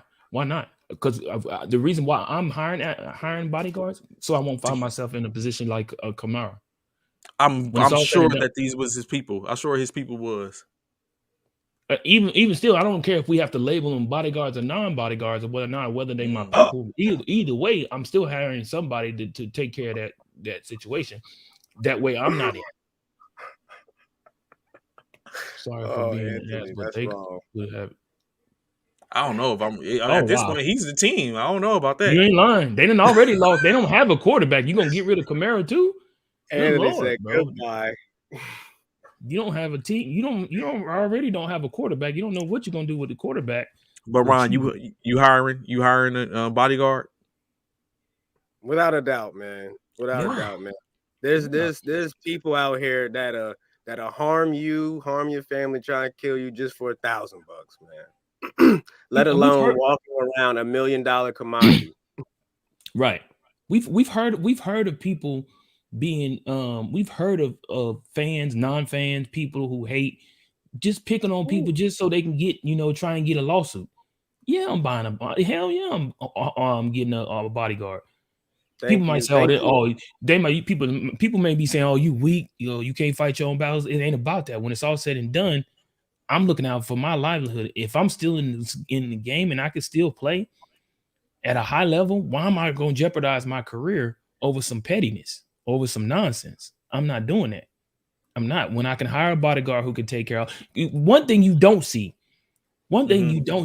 compared to athletes and artists, you don't see that much when it comes to artists being looked at or being not harassed, but being people coming after artists as much as they come after athletes. You don't see it as much. Now, I'm saying it don't happen. It happens. It definitely happens. But I would have to have a bodyguard, man, because I'm not putting myself in that position. So I look at here what Anthony Price said. Of course, rest in peace, Sean Taylor. Life cut short of a promising career. Absolutely. But you got to keep in mind that was at his home in which that happened. So basically, you don't have a bodyguard 24/7. And then additionally, Applewhite talking about Young Dolph getting caught out there by himself. That's almost saying like you lose completely control of your life. Like you make all this money to do these things, and yet you got to walk around with somebody 24/7. Like I'm just not feeling that in the for me personally. I don't think. I'm not gonna say I wouldn't, but it would be. I probably would have one or have a couple for certain instances. If I got something to worry about myself like that, and I got to walk around, then I'll walk around carrying, and then saying it's always on me, and that be the instance. And so now your career is over. So your career is over. Yes, your career. If I'm justified. No, bro. When it comes down, justified. Good luck with justification. Good luck with justification, bro. Good luck with justification, bro. But you say you're gonna basically be talking to me like, "Hey, Ron, hey man, y'all do what y'all gotta do. Go get me somebody." Because good luck with that. He said your career is over. Your career is over, bro. Good luck with that. I like what Apple. What is his name? Applewhite. My bad. He said this is America. He been going in, but we talk about billionaires who got all these allegations and craziness going on with them, sexual assaults and whatnot, and a black athlete defending himself is getting 5 years of potential time of his life taken away. This is America. So I don't know yet about the defense portion of it yet, and that's what I think he's going to get off. That's what the problem is, Kamara. So remember, what it said, it never said at no point that Kamara defended himself. Because there was nothing to defend against from what Mr. Green said. He basically said he tried to get. Right. Well, Kamara put his hands on Green. Green smacked his hand off him. And then after that, it was, saying, meet these hands. And then it's back, saying? That's what happened. So it was in a sense, it seems like Kamara and his people and them instigated it or was the antagonizer of the situation, because all Mr. Green tried to do was get on the elevator from what he's saying. And then Kamara tried to stop him, and in the process, or put his hand out to stop him, put his hand on his chest, he smacked it down, and then his people put them hands on him. And they said, but the video clearly shows 4 people assaulting one person, and Kamara was one of the 4. See, that's where Kamara messed up at, because he shouldn't have never jumped in. If he had 4 guys, we would be putting money on the trade book. Exactly, Zach. Say that part. Exactly. So that's where Kamara jumped. That's where people are haters for real bodyguards. I need. Thank you, Erica. I totally agree. That's where Kamara messed up at. He should have never jumped in. Where I come from, I don't know, because I was like, I'm not finna walk around like that. Yeah, I mean, bro, you mean you mean to tell me you don't think Ice Cube, you don't think Dr. Dre, none of them dudes out there walking around with bodyguards? I'm sure they do. I'm just saying, I don't think I'm going to walk around. And they from your hood. They from your neck of the woods. Yeah, they're not from my hood. They from the city, but they're not from my hood. But I'm just saying, they out there from where you at. And with that being said, they know they don't want to find themselves in a lawsuit. Don't want to find themselves behind bars, locked up. Bro, sometimes you just got to take the necessary precautions to keep you and your family safe. I know he's not walking. I know. Hey, I know. We all know Tom ain't walking alone nowhere. Yeah. He got somebody walking him to the bathroom with him. We know this. I'm trying to walk around like Marshawn Lynch walking around. You trying to walk around like who? Marshawn Lynch. Okay. Okay. Well, we already seen Marshawn Lynch got in trouble with some parents because he talking crazy to the kids. To some kids. Oh, shoot, bro. Fellas, just make sure you ain't walking around. He said, he said F them kids. He sure said that. I said, regardless, fellas, just make sure. I'm speaking to all fellas. Just make sure you ain't walking around how Richard Sherman walking around. That's kind of harsh, but make sure you got a good circle around you. At the end of the day, hold on, wait a minute. How does Richard Sherman? Wait, yeah, I was about to say what happened, because I remember the last thing with Richard Sherman was he walked over his ex-wife house, or estranged wife house, and tried to kick the doors down. And his man's in them. It was his man's in them too. What? Oh, I thought it was because of his man's in them set him up. No, it's because he ain't have his bodyguards around him, or at least a circle of homies to keep him in check. Like, hey, bro, leave it up, let it go. Yeah, right. Whether you get bodyguards, you either got to have bodyguards or a group of homies. I'm positive at the end of the day, Marshawn Lynch keeps his boys around him. At the end, Marshawn Lynch keeps his boys around him. But I was about to say, so at the end of the day, because y'all say y'all walking with bodyguards, y'all my circle, I got bodyguards. Well, I don't know, maybe not, because they might be like, he don't pay me. He don't pay me, so they look at you like, hey, you want me? So of course, that's crazy. So yesterday, hold on, Trey. Let me ask you this real quick, man. Yes. Let me ask y'all both this, and I know we jumped off basketball, but go ahead. I have to ask this quick question real quick, because I know we on football, but I have to ask this, man. And here it comes right here, Trey and Ron.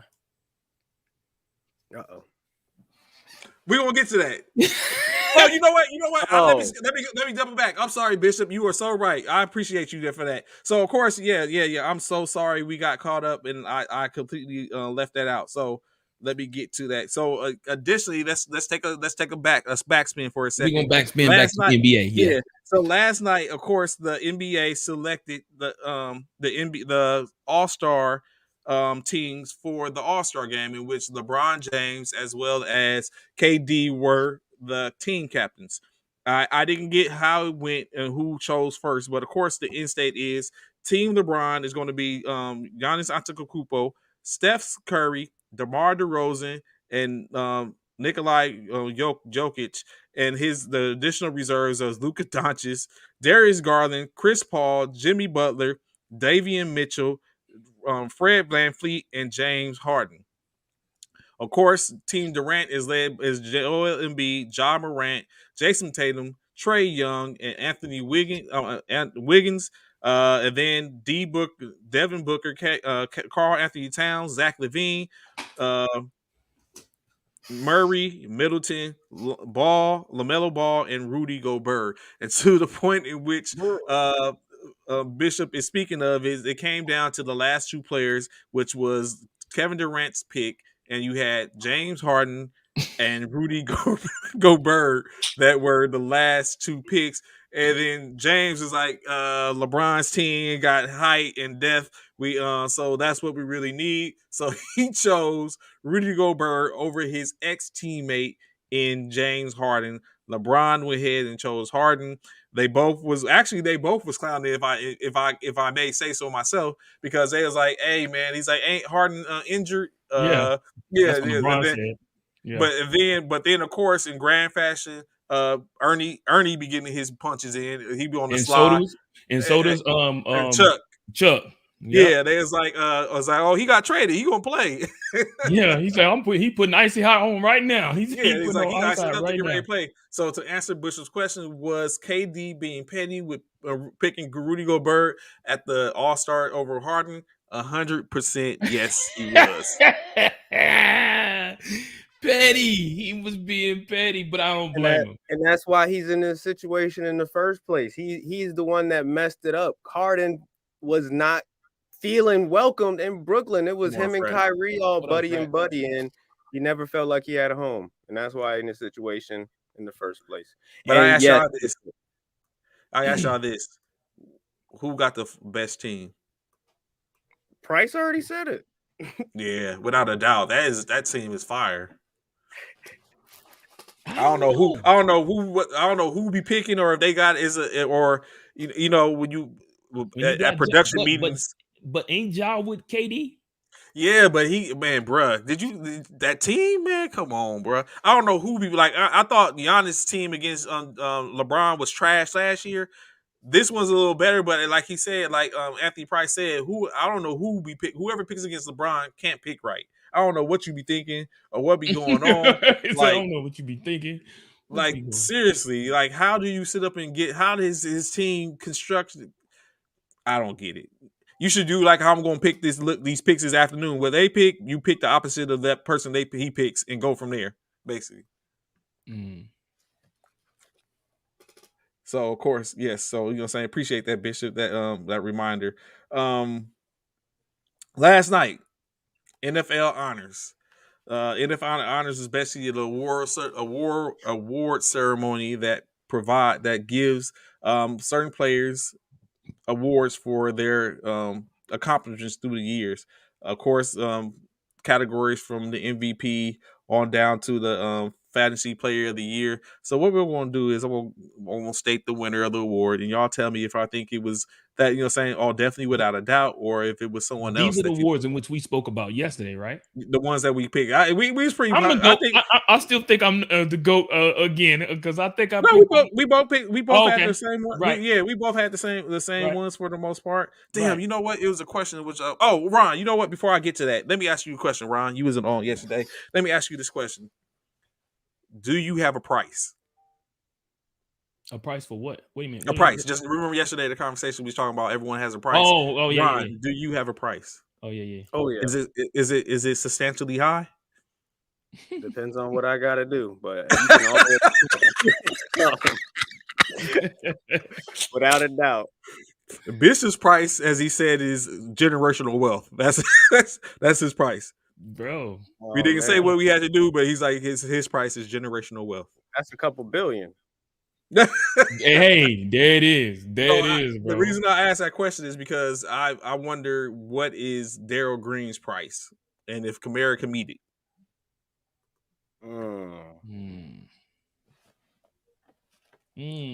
But in any case, yes, I digress in that. So yeah, so Bishop, we were pretty on. I think everything we actually picked, and I think we was 100%. Yeah. The ones in which we brought up. Of course, we didn't talk about the coach of the year or the best moment or the fantasy player of the year, but I'm very sure we probably would have been on that as well. So of course, as we run through this, Offensive player of the year, Cooper Kupp. Was that? Which we said, yeah. You think that? So me and Bishop had the same one, Ron. You believe Cooper Kupp was the offensive player of the year, or should it have went to John Taylor? Yeah, it should have went to Taylor, and Cooper Kupp should have got the MVP. Ooh. No. It's Okay. He didn't break those records in the last game, or I would have. So you think if he would have broke the records, those 2 records, you think he would have been a prime candidate? A triple crown, broke the all-time records in receiving and what was it, touchdowns and receptions? Yeah. Yep, he could have broke Calvin Johnson and the other one's record, but it was like 20 yards short. I don't know what happened with the Rams. You can't let that happen. Come on, you know what happened, bro. So stop playing. The 49er defense, man. Very true. Very true. Don't agree with that. Don't agree with that. You know good and well that it's wasn't okay, because you know what happened just 2 weeks ago. Defensive player of the year. They on the couch now. We'll have to watch the Super Bowl. That part. Touche. What's going to be the spread? What's going to be the spread? What's your favorite Super Bowl meal? I'm going with the Simpsons, 34-31. Well, no, I'm not. Disregard that. It's scratched up on the record. Ron, you almost had him. No, bro. I'm not going to fall for the banana in the tailpipe trick again. Ron, you almost had him. Hey, Ron, I had to stop and look up. I was like, oh, he's finna tell it. He's finna give it. I heard the pick. And the score. Yeah, Ron, he almost got it. Ron, look, Zach said, hey, look at Zach. Zach said, almost got him. Got him. No. Cooper Kupp, like you said, offensive player of the year. Clearly, I believe Ron agrees with this. The defensive player of the year, TJ Watt. TJ Watt. We said that. Yeah. We said TJ Watt, too. Defensive rookie of the year, Micah Parsons. We said that. Comeback player of the year. We said that. I said that. Burrow, of course. I said that. In a landslide. What else? Of course, MVP. Aaron Rodgers. Which he won by a landslide, really, because it was him. His Tom last Brady. 4 years, he has been on a tangent. It was him, Tom Brady, and Kupp. Kupp got 1 vote. Tom Brady got 10, and then Rodgers got 39. Yes, so 10? definitely. That's nice. Tom Brady. Tom Brady got 10. Kupp got 1 for Kupp MVP. got 1. Kupp got 1. Offensive coach of the year, Dan Quinn. What do you think about that? Dallas offense was lightning. It makes sense, but I guess the way they came up short this year. The defense, yeah. Coach of the year, Mike Vrabel from the Tennessee Titans. I don't agree with that.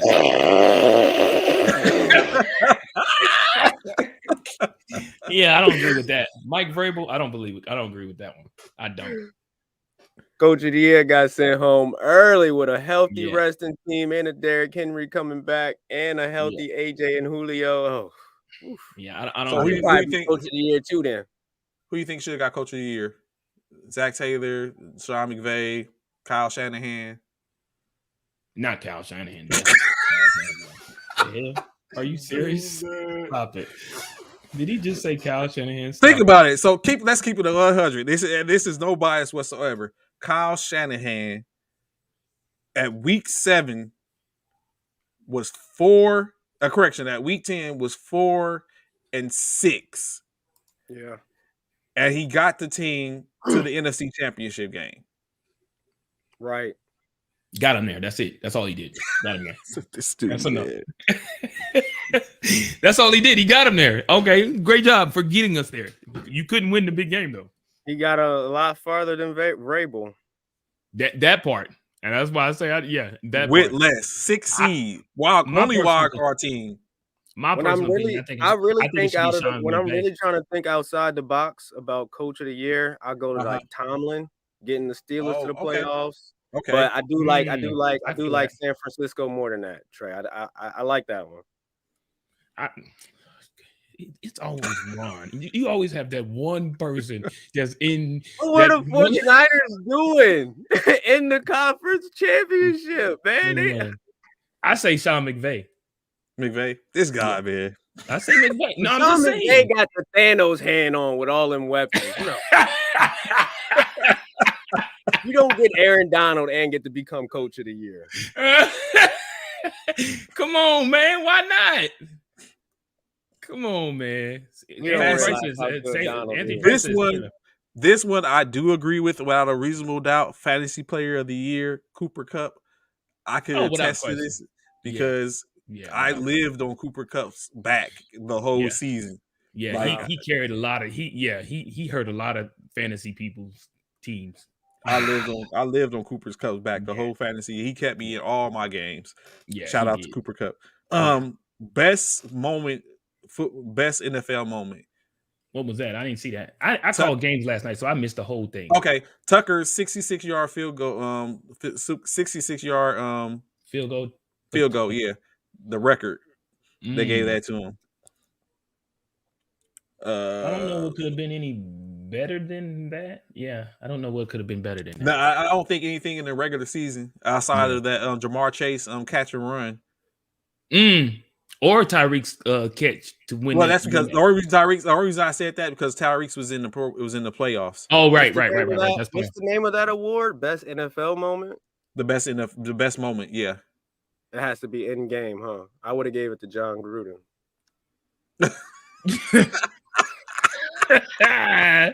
Petty. You talking about Petty? Ron Petty right there. That's Petty.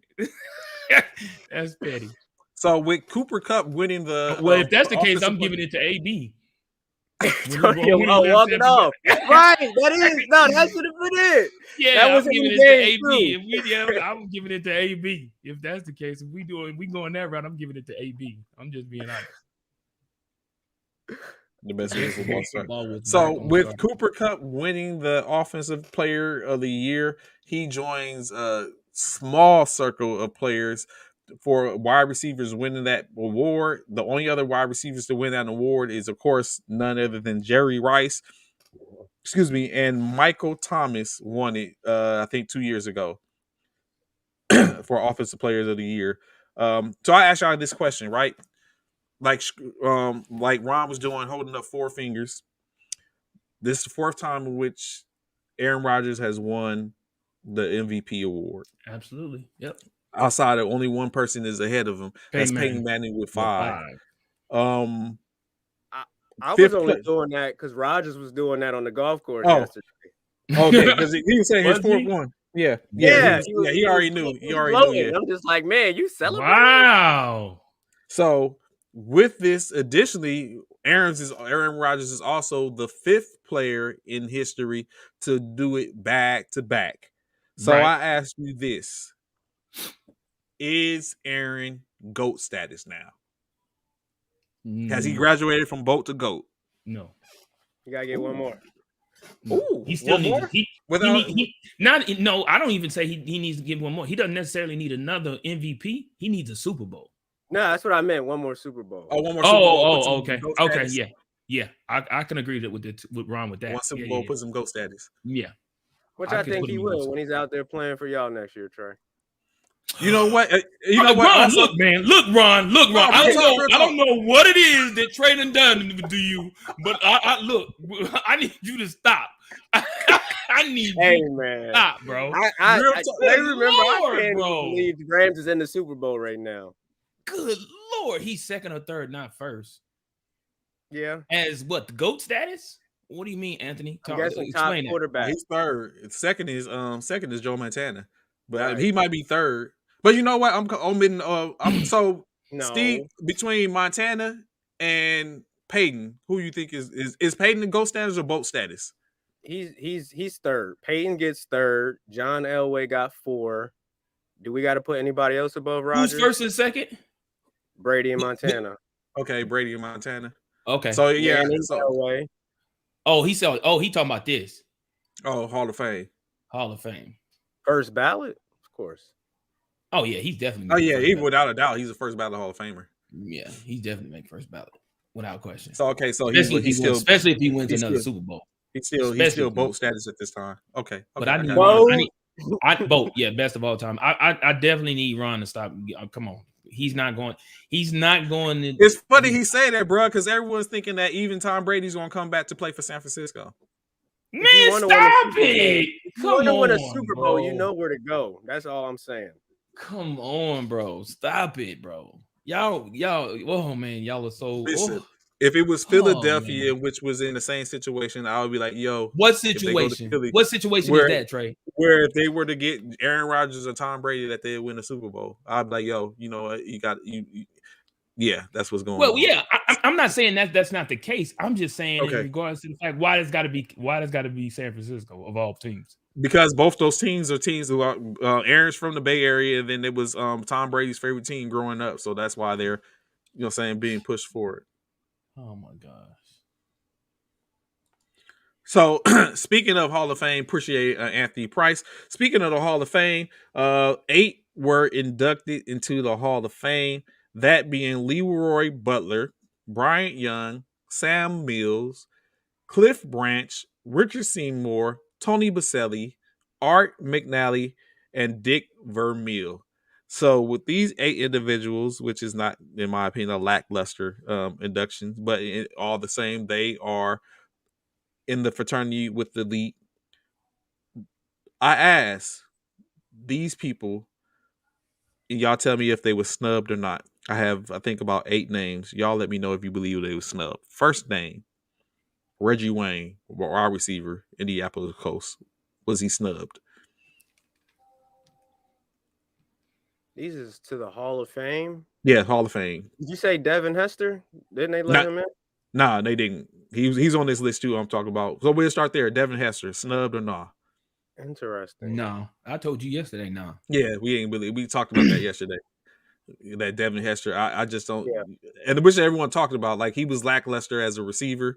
He would just be getting in on his special team prowess, being the all-time return touchdowns, and then hell, he's only 11th all time on the or not 11th, he's 8th all time on the return records. Yeah. I got my one stub. I'll let you get through the list. Okay, DeMarcus Ware.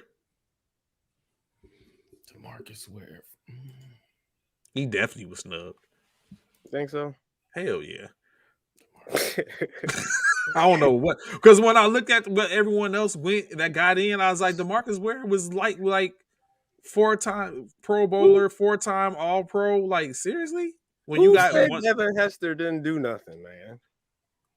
Anthony Price on his Hall of Fame plaque, it just needs to say 100 Madden rating.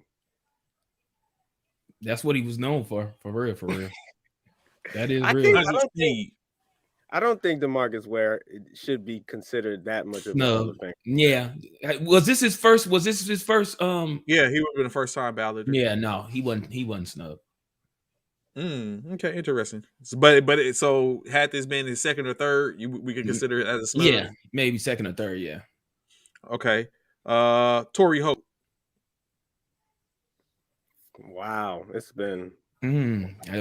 That's Ron area. Yeah, like how he's not already in. Yeah, I feel like he was snubbed. Yeah, I feel like Torrey Hope should be in there. I don't know about that one. Zach Thomas.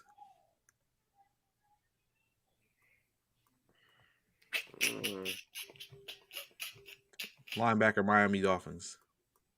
No. I don't feel like he was snubbed. No. Okay. Andre Johnson, wide receiver, Houston Texans. So many wide receivers, man.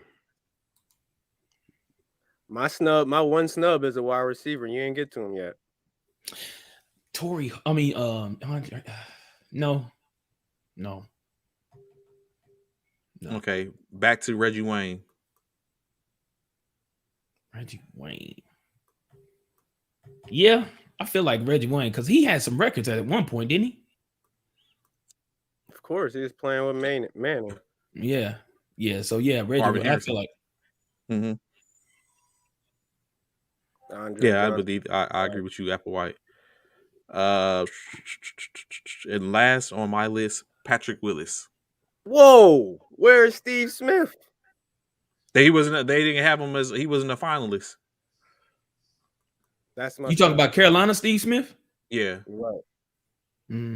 he wasn't a finalist. I think he was a semifinalist, and he didn't make it to the finalist group. Oh wow. So yeah. Wow.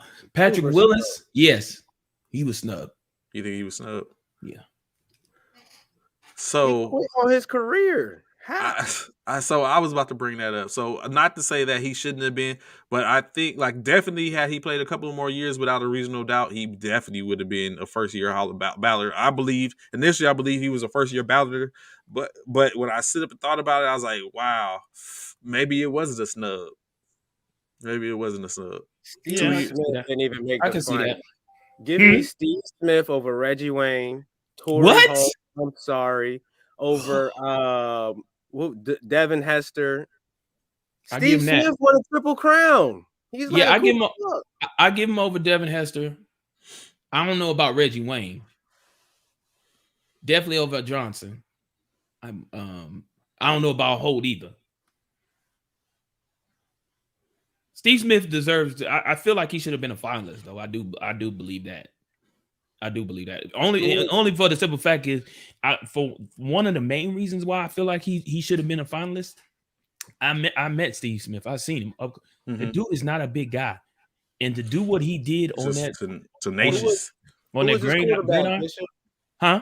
Who was his quarterback? Jake Delhomme. Dang, you wasn't supposed to say it. It's going to take him a while because you got to think about it. Right. Jake Delhomme, yeah, I knew it was Jake, but I know he had some good numbers with Cam too, though. Ooh, did you see this?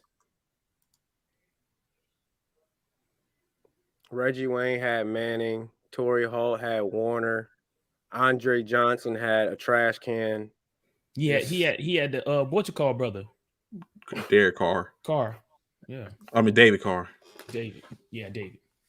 Don't forget Schwab. Yeah. And Matt Schwab. That's why I said trash can. Yeah, and Matt Schwab. Yeah. He did have Matt Schwab. I forgot about him. He did. So the NFL is continuing to make the same moves, bro. Remember yesterday, Bishop, we talked about how the NFL is going international and they're having the games in Mexico and Germany and stuff like that. Mm-hmm. Now Tottenham is making the play as they put their bid in for the 2026 Super Bowl. No. Do you think this is a possibility? No. You're not feeling the Super Bowl in England? No. I'm not. No. Y'all doing too much. Y'all got y'all stuff. Do you really think Andre Johnson's a Hall of Fame? That's a good question, Anthony. Andre Johnson. Ron, you're not feeling the Super Bowl in England either. Mm-hmm. We got to get up at 3:00 in the morning to watch it on the East. No. Give them a few games, maybe a playoff game here and there, maybe, but not a Super Bowl. No. There's 3 locations where Super Bowl should be played, and that's it: LA, Vegas, Miami. Nowhere else in this world. So I ask you this. Okay. As we get into we start to get into the Super Bowl questions. Who has the better skills group? The Los Angeles Rams or the Cincinnati Bengals? It's gonna be quick. He said that quick. He ain't let you get it out of your mouth good. He was Rams. Everyone you say except quarterback. Rams. You agree? Yeah, I'd have to say the Rams. Yeah, hands down. My next one. If Matthew Stafford wins the Super Bowl, does he automatically become a Hall of Famer? No. Not saying first ballot, just a Hall of Famer. No. Why not? He just won us a Super Bowl. That don't make you automatically a Hall of Famer.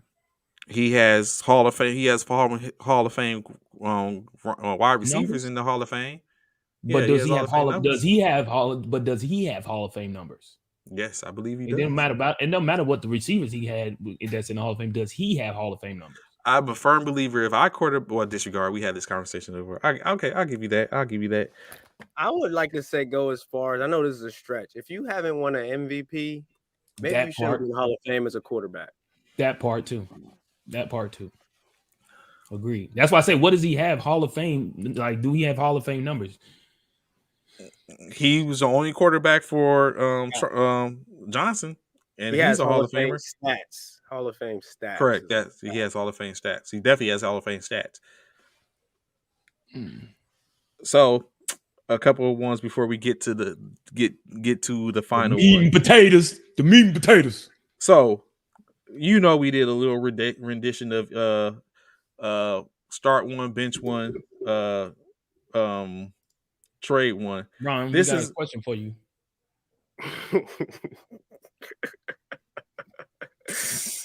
Oh man, a miracle to turn 21 again and go play with Sean McVay or my man up in San Fran.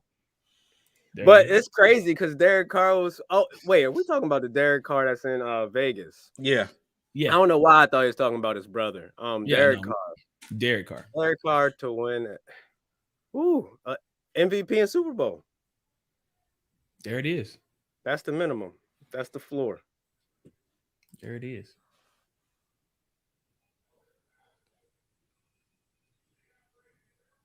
Wow. That's how you feel, AP? Applewhite? Okay. So, Jeremy, tell me how y'all feel about this. Like we say, this is my rendition. We're gonna do a rendition to Super Bowl food, right? So we're gonna call this Eat One, Table One, Trash One. So I'm gonna give you three delectable dishes, and you're gonna tell me you eat one, table one, trash one. Bishop, we have your favorite Pizza Hut pizza, Wingstop wings, or homemade nachos. Eat one, table one, trash one. Can I ask a question real quick? Yes, feel free. Is this Pizza Hut pizza from the 90s? Okay, we'll go with that. We have a true pizza connoisseur here. We have to have a decade in which the pizzas were better than we have a true pizza connoisseur here. So yes, right. We'll go with the Pizza Hut from the 90s. So eat one, table one, trash one. 90s Pizza Hut, homemade nachos, or Wingstop wings. What y'all got? I'm trashing the Pizza Hut. Trashing Pizza Hut. What's the other two? Homemade nachos or Wingstop wings. Okay, but wait, hold on. Let me ask this question: does Chantel makes the nachos in the Davis home? Who makes the nachos? She does. Okay. Let's hear it. Tabling, or you eating Chantel's? You tabling Chantel's nachos, or are you eating them? I'm tabling Chantel's nachos and the meat. Oh, Chantel, Chantel, She ain't on.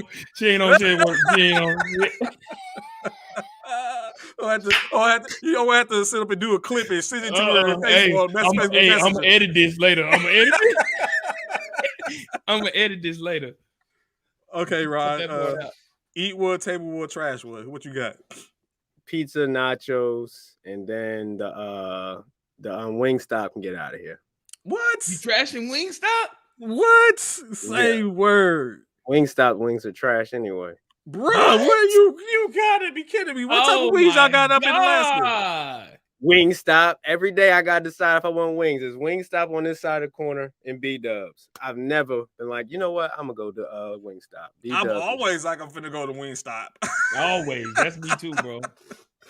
So I guess I go. I'm trashing. Super Bowl, bro. I'm that for those three for the Super Bowl. I'm definitely going with the wings. But the nachos. So that's a tough one. So definitely Pizza Hut is getting trashed. Yeah, but definitely getting trashed. This is 90s Pizza Hut though. 90s Pizza. I'm confused. Y'all know how good that was? I think it's more of a play into just like Wingstop wings go hard to me. They do, especially the lemon pepper, joint. Them right there, bruh. In the day, the ranch and them French fries. What? Come on, boy? And don't forget that roll. Don't forget that roll. Oh yes, the roll. I'm gonna go get some Wingstop this weekend, and then I'll let y'all know if I'm changing. Wait a minute. So you ain't never had Wingstop, Ron? Yeah, I have. I just I might be sleeping on them. You are, bro. I don't like Man. B-dubs. I don't like B-dubs. I'm sorry. I don't either. Oh no, B-dubs is trash. We will be getting the wing stop. That's right. I'm talking about Zach. That's what I'm talking about, Fred. So Yeah. it's a real close. Garbage. So I don't know, but I don't know if I'm tabling the Wingstop either. But I think I might be like Bishop. Like I'm tabling the nachos and going after the because and the reason why I table the nachos. Let me explain my thing for tabling the nachos. Right. The reason why I table the nachos is simply because of the fact that some people see my wife. So you picking Pizza Huts over Papa John's and that part, Anthony. Domino's. Domino's is all right. Domino's is an acquired taste for me, but definitely not Pizza Hut. I don't mean Papa John's. I don't mess with Papa John's. I don't like Pizza Hut. But the reason why I'm tabling, y'all got mods out there, huh? So the reason why I'm tabling nachos is because, like, I think Applewhite said it, and a lot of other people probably have the same reason. Is because everybody make their nachos totally different. Like my wife does Mexican type nachos. And now I'm just not a Mexican type nacho type of person. You know what I'm saying? Wait, what other type of nachos is it? There's the black folks version of nachos, baby. When we put Would you put a brisket on it? Yes, sir. There it is. Brisket. You know, you got your nacho cheese, some jalapenos. You know what I'm saying? Throw some sour cream and chives on it. Maybe some ground beef in there. You know what I'm saying? And you know, that's me. You know what I'm saying? But when you gotta add, when you adding beans and Freddie, when you adding beans and guacamole. Chantel, I'm feeling your nachos, man. I don't know what Bishop talking about. Oh man, it's a place we have a place here in Leesville, Fort Polk called of course they have it everywhere else, Barbecues. And the only thing I eat from Barbecues is their trailer nachos, which is basically brisket, cheese, and French fries. But besides that, actual nachos, bro, all day. I'm not finna eat no brisket on my nacho or my tortilla chips. What? No, fam. Crazy, bro. I'm gonna change my order. I'm gonna table the Pizza Hut. Okay, we're gonna keep the Wingstop. And I'm gonna throw nachos out. Y'all giving nachos way too much love. Nachos are overrated. Going forth for me. I do know that. Come on, Ant. Like this dude completely. I do know that, Ant. I do. Barbecue. It is. Oh, we ain't got too many. Like we just got a Chili's like 5 years ago. Like there's nothing around. I do know that, Anthony. I do know nachos is not a black thing. I totally get it. But we have taken it on the remix, making them black. Take that. Yeah. It's crazy that you don't like Mexican nachos, though, Bishop. As crazy as that sound, because I've never especially really being that my wife is half Mexican. Oh, okay. I've never sat down and been like, I want to eat nachos unless I went to a Mexican restaurant. Okay. I don't know what Trey's doing up in Barbecues. Like I said, that's the only thing there that they had that I would eat. It's called the tractor nachos or something like that, and that's all. That's what it is. Is even chicken, brisket, or pork. I don't eat pork or seafood, so I'm left with even chicken or brisket. Trey is just all jacked up. He don't eat pork or seafood. Like what person don't eat bacon? Like something wrong with you. I eat turkey bacon. No. If you don't eat pork bacon, something wrong with you. If you don't eat pork bacon, something is definitely wrong with you, bro. I eat turkey bacon, beef bacon. And who doesn't eat shrimp? What? That's oh my god. You mean the roaches of the sea? Oh, I guess Ron don't eat shrimp either. Nah, I love shrimp.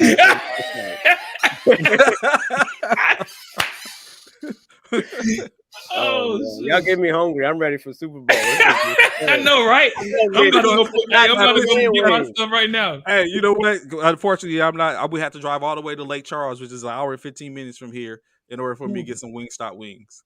So I guess between who, Anthony Price? It depends on between who you talking about. It don't matter. It's Popeyes #1. So here in Leesville, all we have is Popeyes or KFC. Or KFC is good too, though. KFC is good too. I like KFC's chicken too. Popeyes is good too. I do like Popeyes. But it's either Popeyes, KFC, and what's the other one? Yeah, there's some stops down south that we sleeping on. Yeah. Oh yeah, I set up and had here, Bojangles for the first time. Oh my God. Bojangles go hard. Bruh. But we don't have a Bojangles here. But Bojangles go hard. Bojangles do go hard.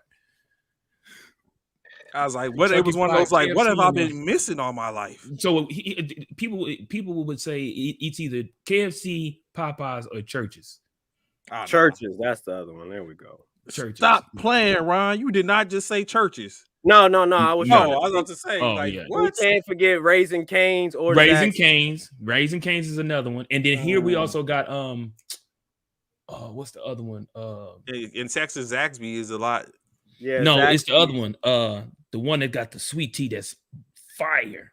You talking about what's called chicken? Bush chicken, yeah. Bush. Oh, you know who go hard? Golden Chick. Oh yeah. no, Golden Chick does not go hard to me.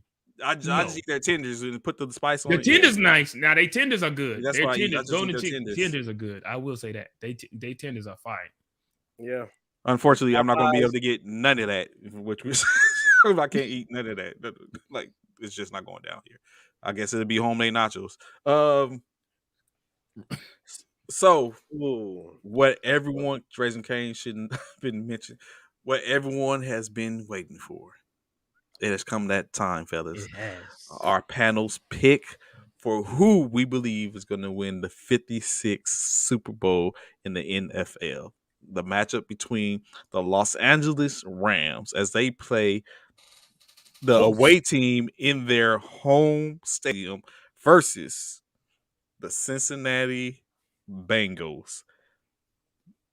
So as we in grand fashion, Bishop and Ron both are ahead of me by a half a game, in which the only thing that can happen is they lose and I get the right pick for us to all be settled in and pick. As I stated earlier, I believe that they have been in cahoots together. They have been on the line, texting one another, and basically saying that, hey, Trey did all that talking, and now look at him now. Now he needs, just like the Pittsburgh Steelers needed them to tie, the Pittsburgh Steelers needed for even one of the Raiders or the Chargers to lose to get into the playoffs. Now I need them to tie to get me in. So, what have you, fellas? I'll let y'all go. Saying between one another, decide who's picking what. So I asked you, it's that time. It's this Friday. We've been waiting for this for 2 weeks. Who do you select to be the Super Bowl champion for Super Bowl 56? Wow, you gentlemen have the floor.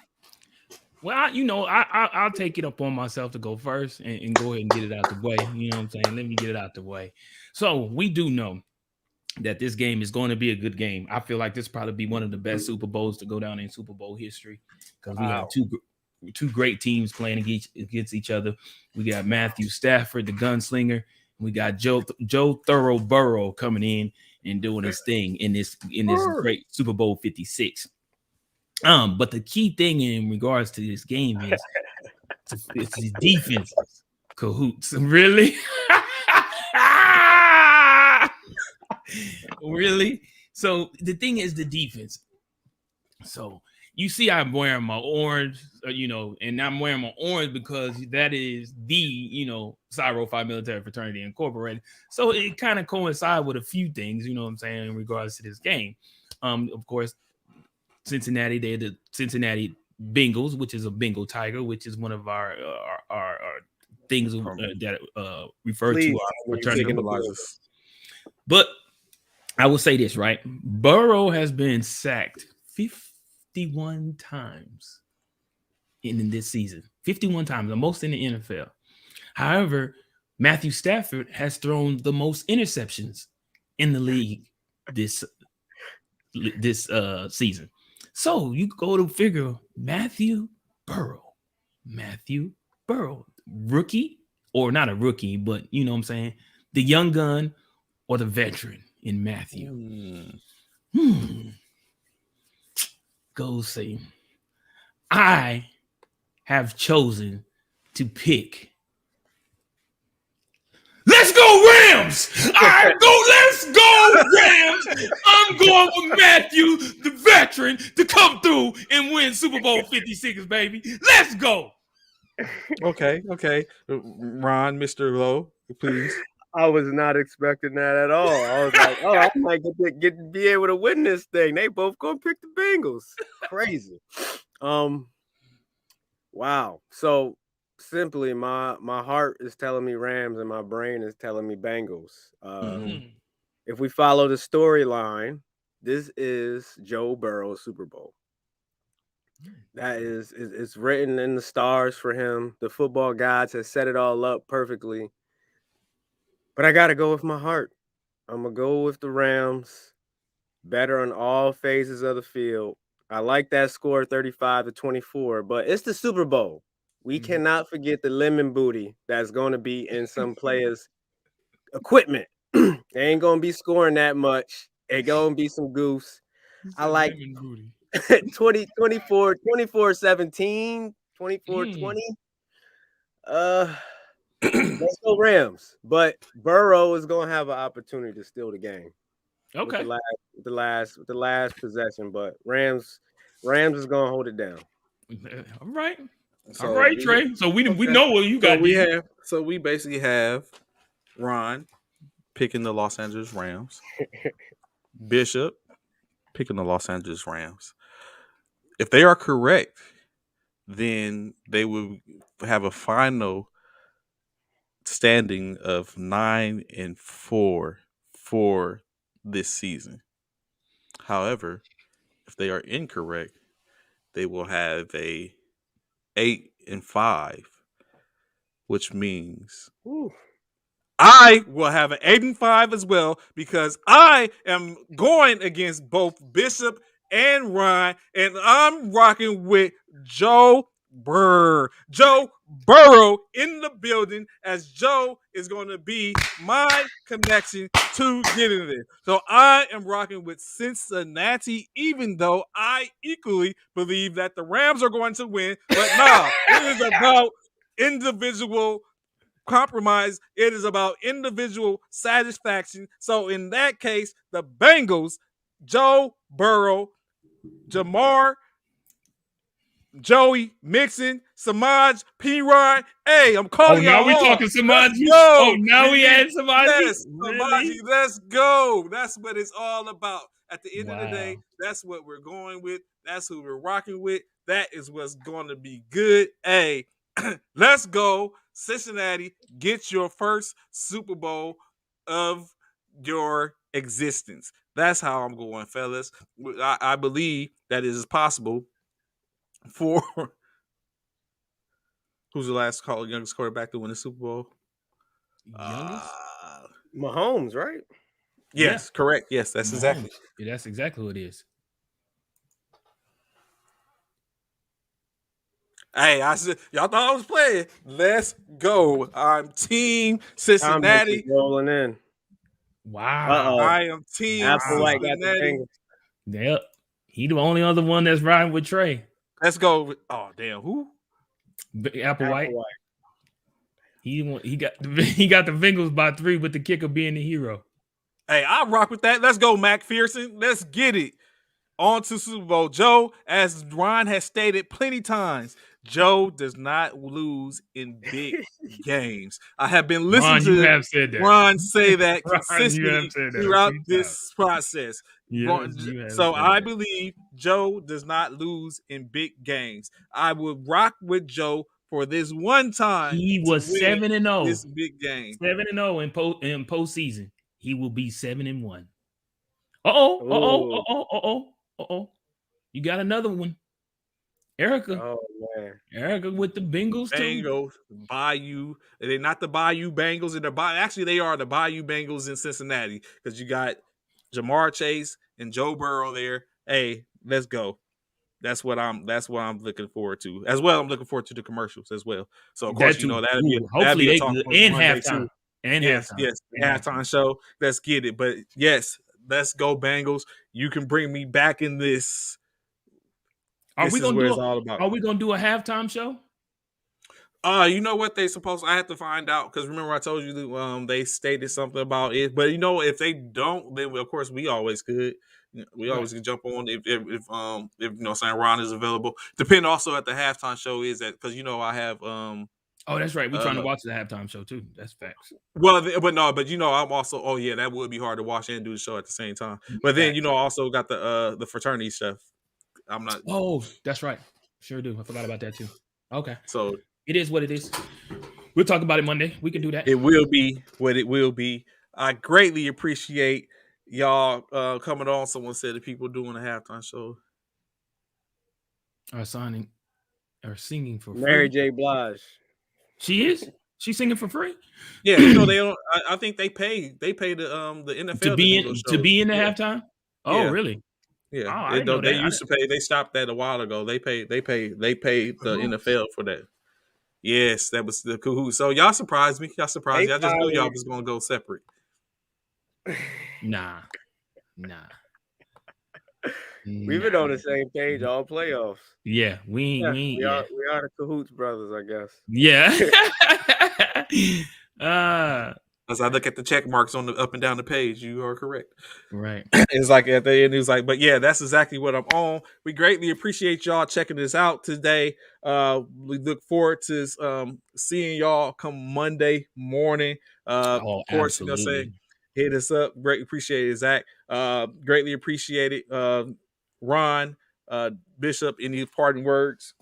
Hey man, again, thank y'all so much for tuning in all week. For all those that's been on here, from the Ericas to the Freddie to Zach to Applewhite AP, Anthony. I mean, we really appreciate all of y'all. Key didn't get on here today. I didn't see Key today. I don't think Key got on. Jay Patterson, Frat, I appreciate all of y'all. We can't do this show without you, man. Again, shout outs to Ron for being on here today, giving us his pick for this weekend, which he made the correct pick, which I didn't think he was going to do, but he did. He made the correct pick, so he is going to be a winner when it's all said and done, along with myself. And Trey will come up a bit short, as always. So just, be sure to stay tuned on Monday. We're going to have plenty to talk about this Super Bowl, of course. So thank y'all. Enjoy y'all weekend. Have fun. Be safe this weekend for the Super Bowl. And we'll holler back at y'all on Monday. Ron? For real. Pizza, wings. Make sure y'all have an incredible Super Bowl.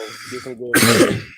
Hey, be sure to check out, if you haven't already, Power Book 4. Force. Man, real quick, why you saying that, Trey? Would y'all like to see us do a show on Power? The series? I think Ron does one already. Oh, does he? Oh, okay. I did one when he first started back in the day. We had to sit up and see. Maybe we could jump on with him to talk about it. Yeah, Ron, we love to jump on that show. Power. Talk about power. I'll be honest and say I guess I'm a little bit different. I'm still trying to get my footing on the Force, man. I potentially I know it could. But it's only one episode. Yeah. It's only one episode. Yeah, true that. And that's like you said. We talked about that. So yeah. But we greatly appreciate that. We'll get off the line talking separately about that. But like you said, greatly appreciate it. We look forward to hearing from y'all, seeing y'all on Monday as we continue and talk about this post Super Bowl as we transition to other sports. You know what I'm saying? But it's still the same topic, same energy that we keep. We greatly appreciate y'all. So without further ado, see y'all on Monday. Enjoy the Super Bowl. Check out Power and all that jazz. Or check out also UFC 277. I think it is 271 on Sunday. That's going to be. We'll talk about that as well. So thank you. Appreciate y'all. At this point, show attention. Fall out. Roll fight. Roll 5 military fraternity.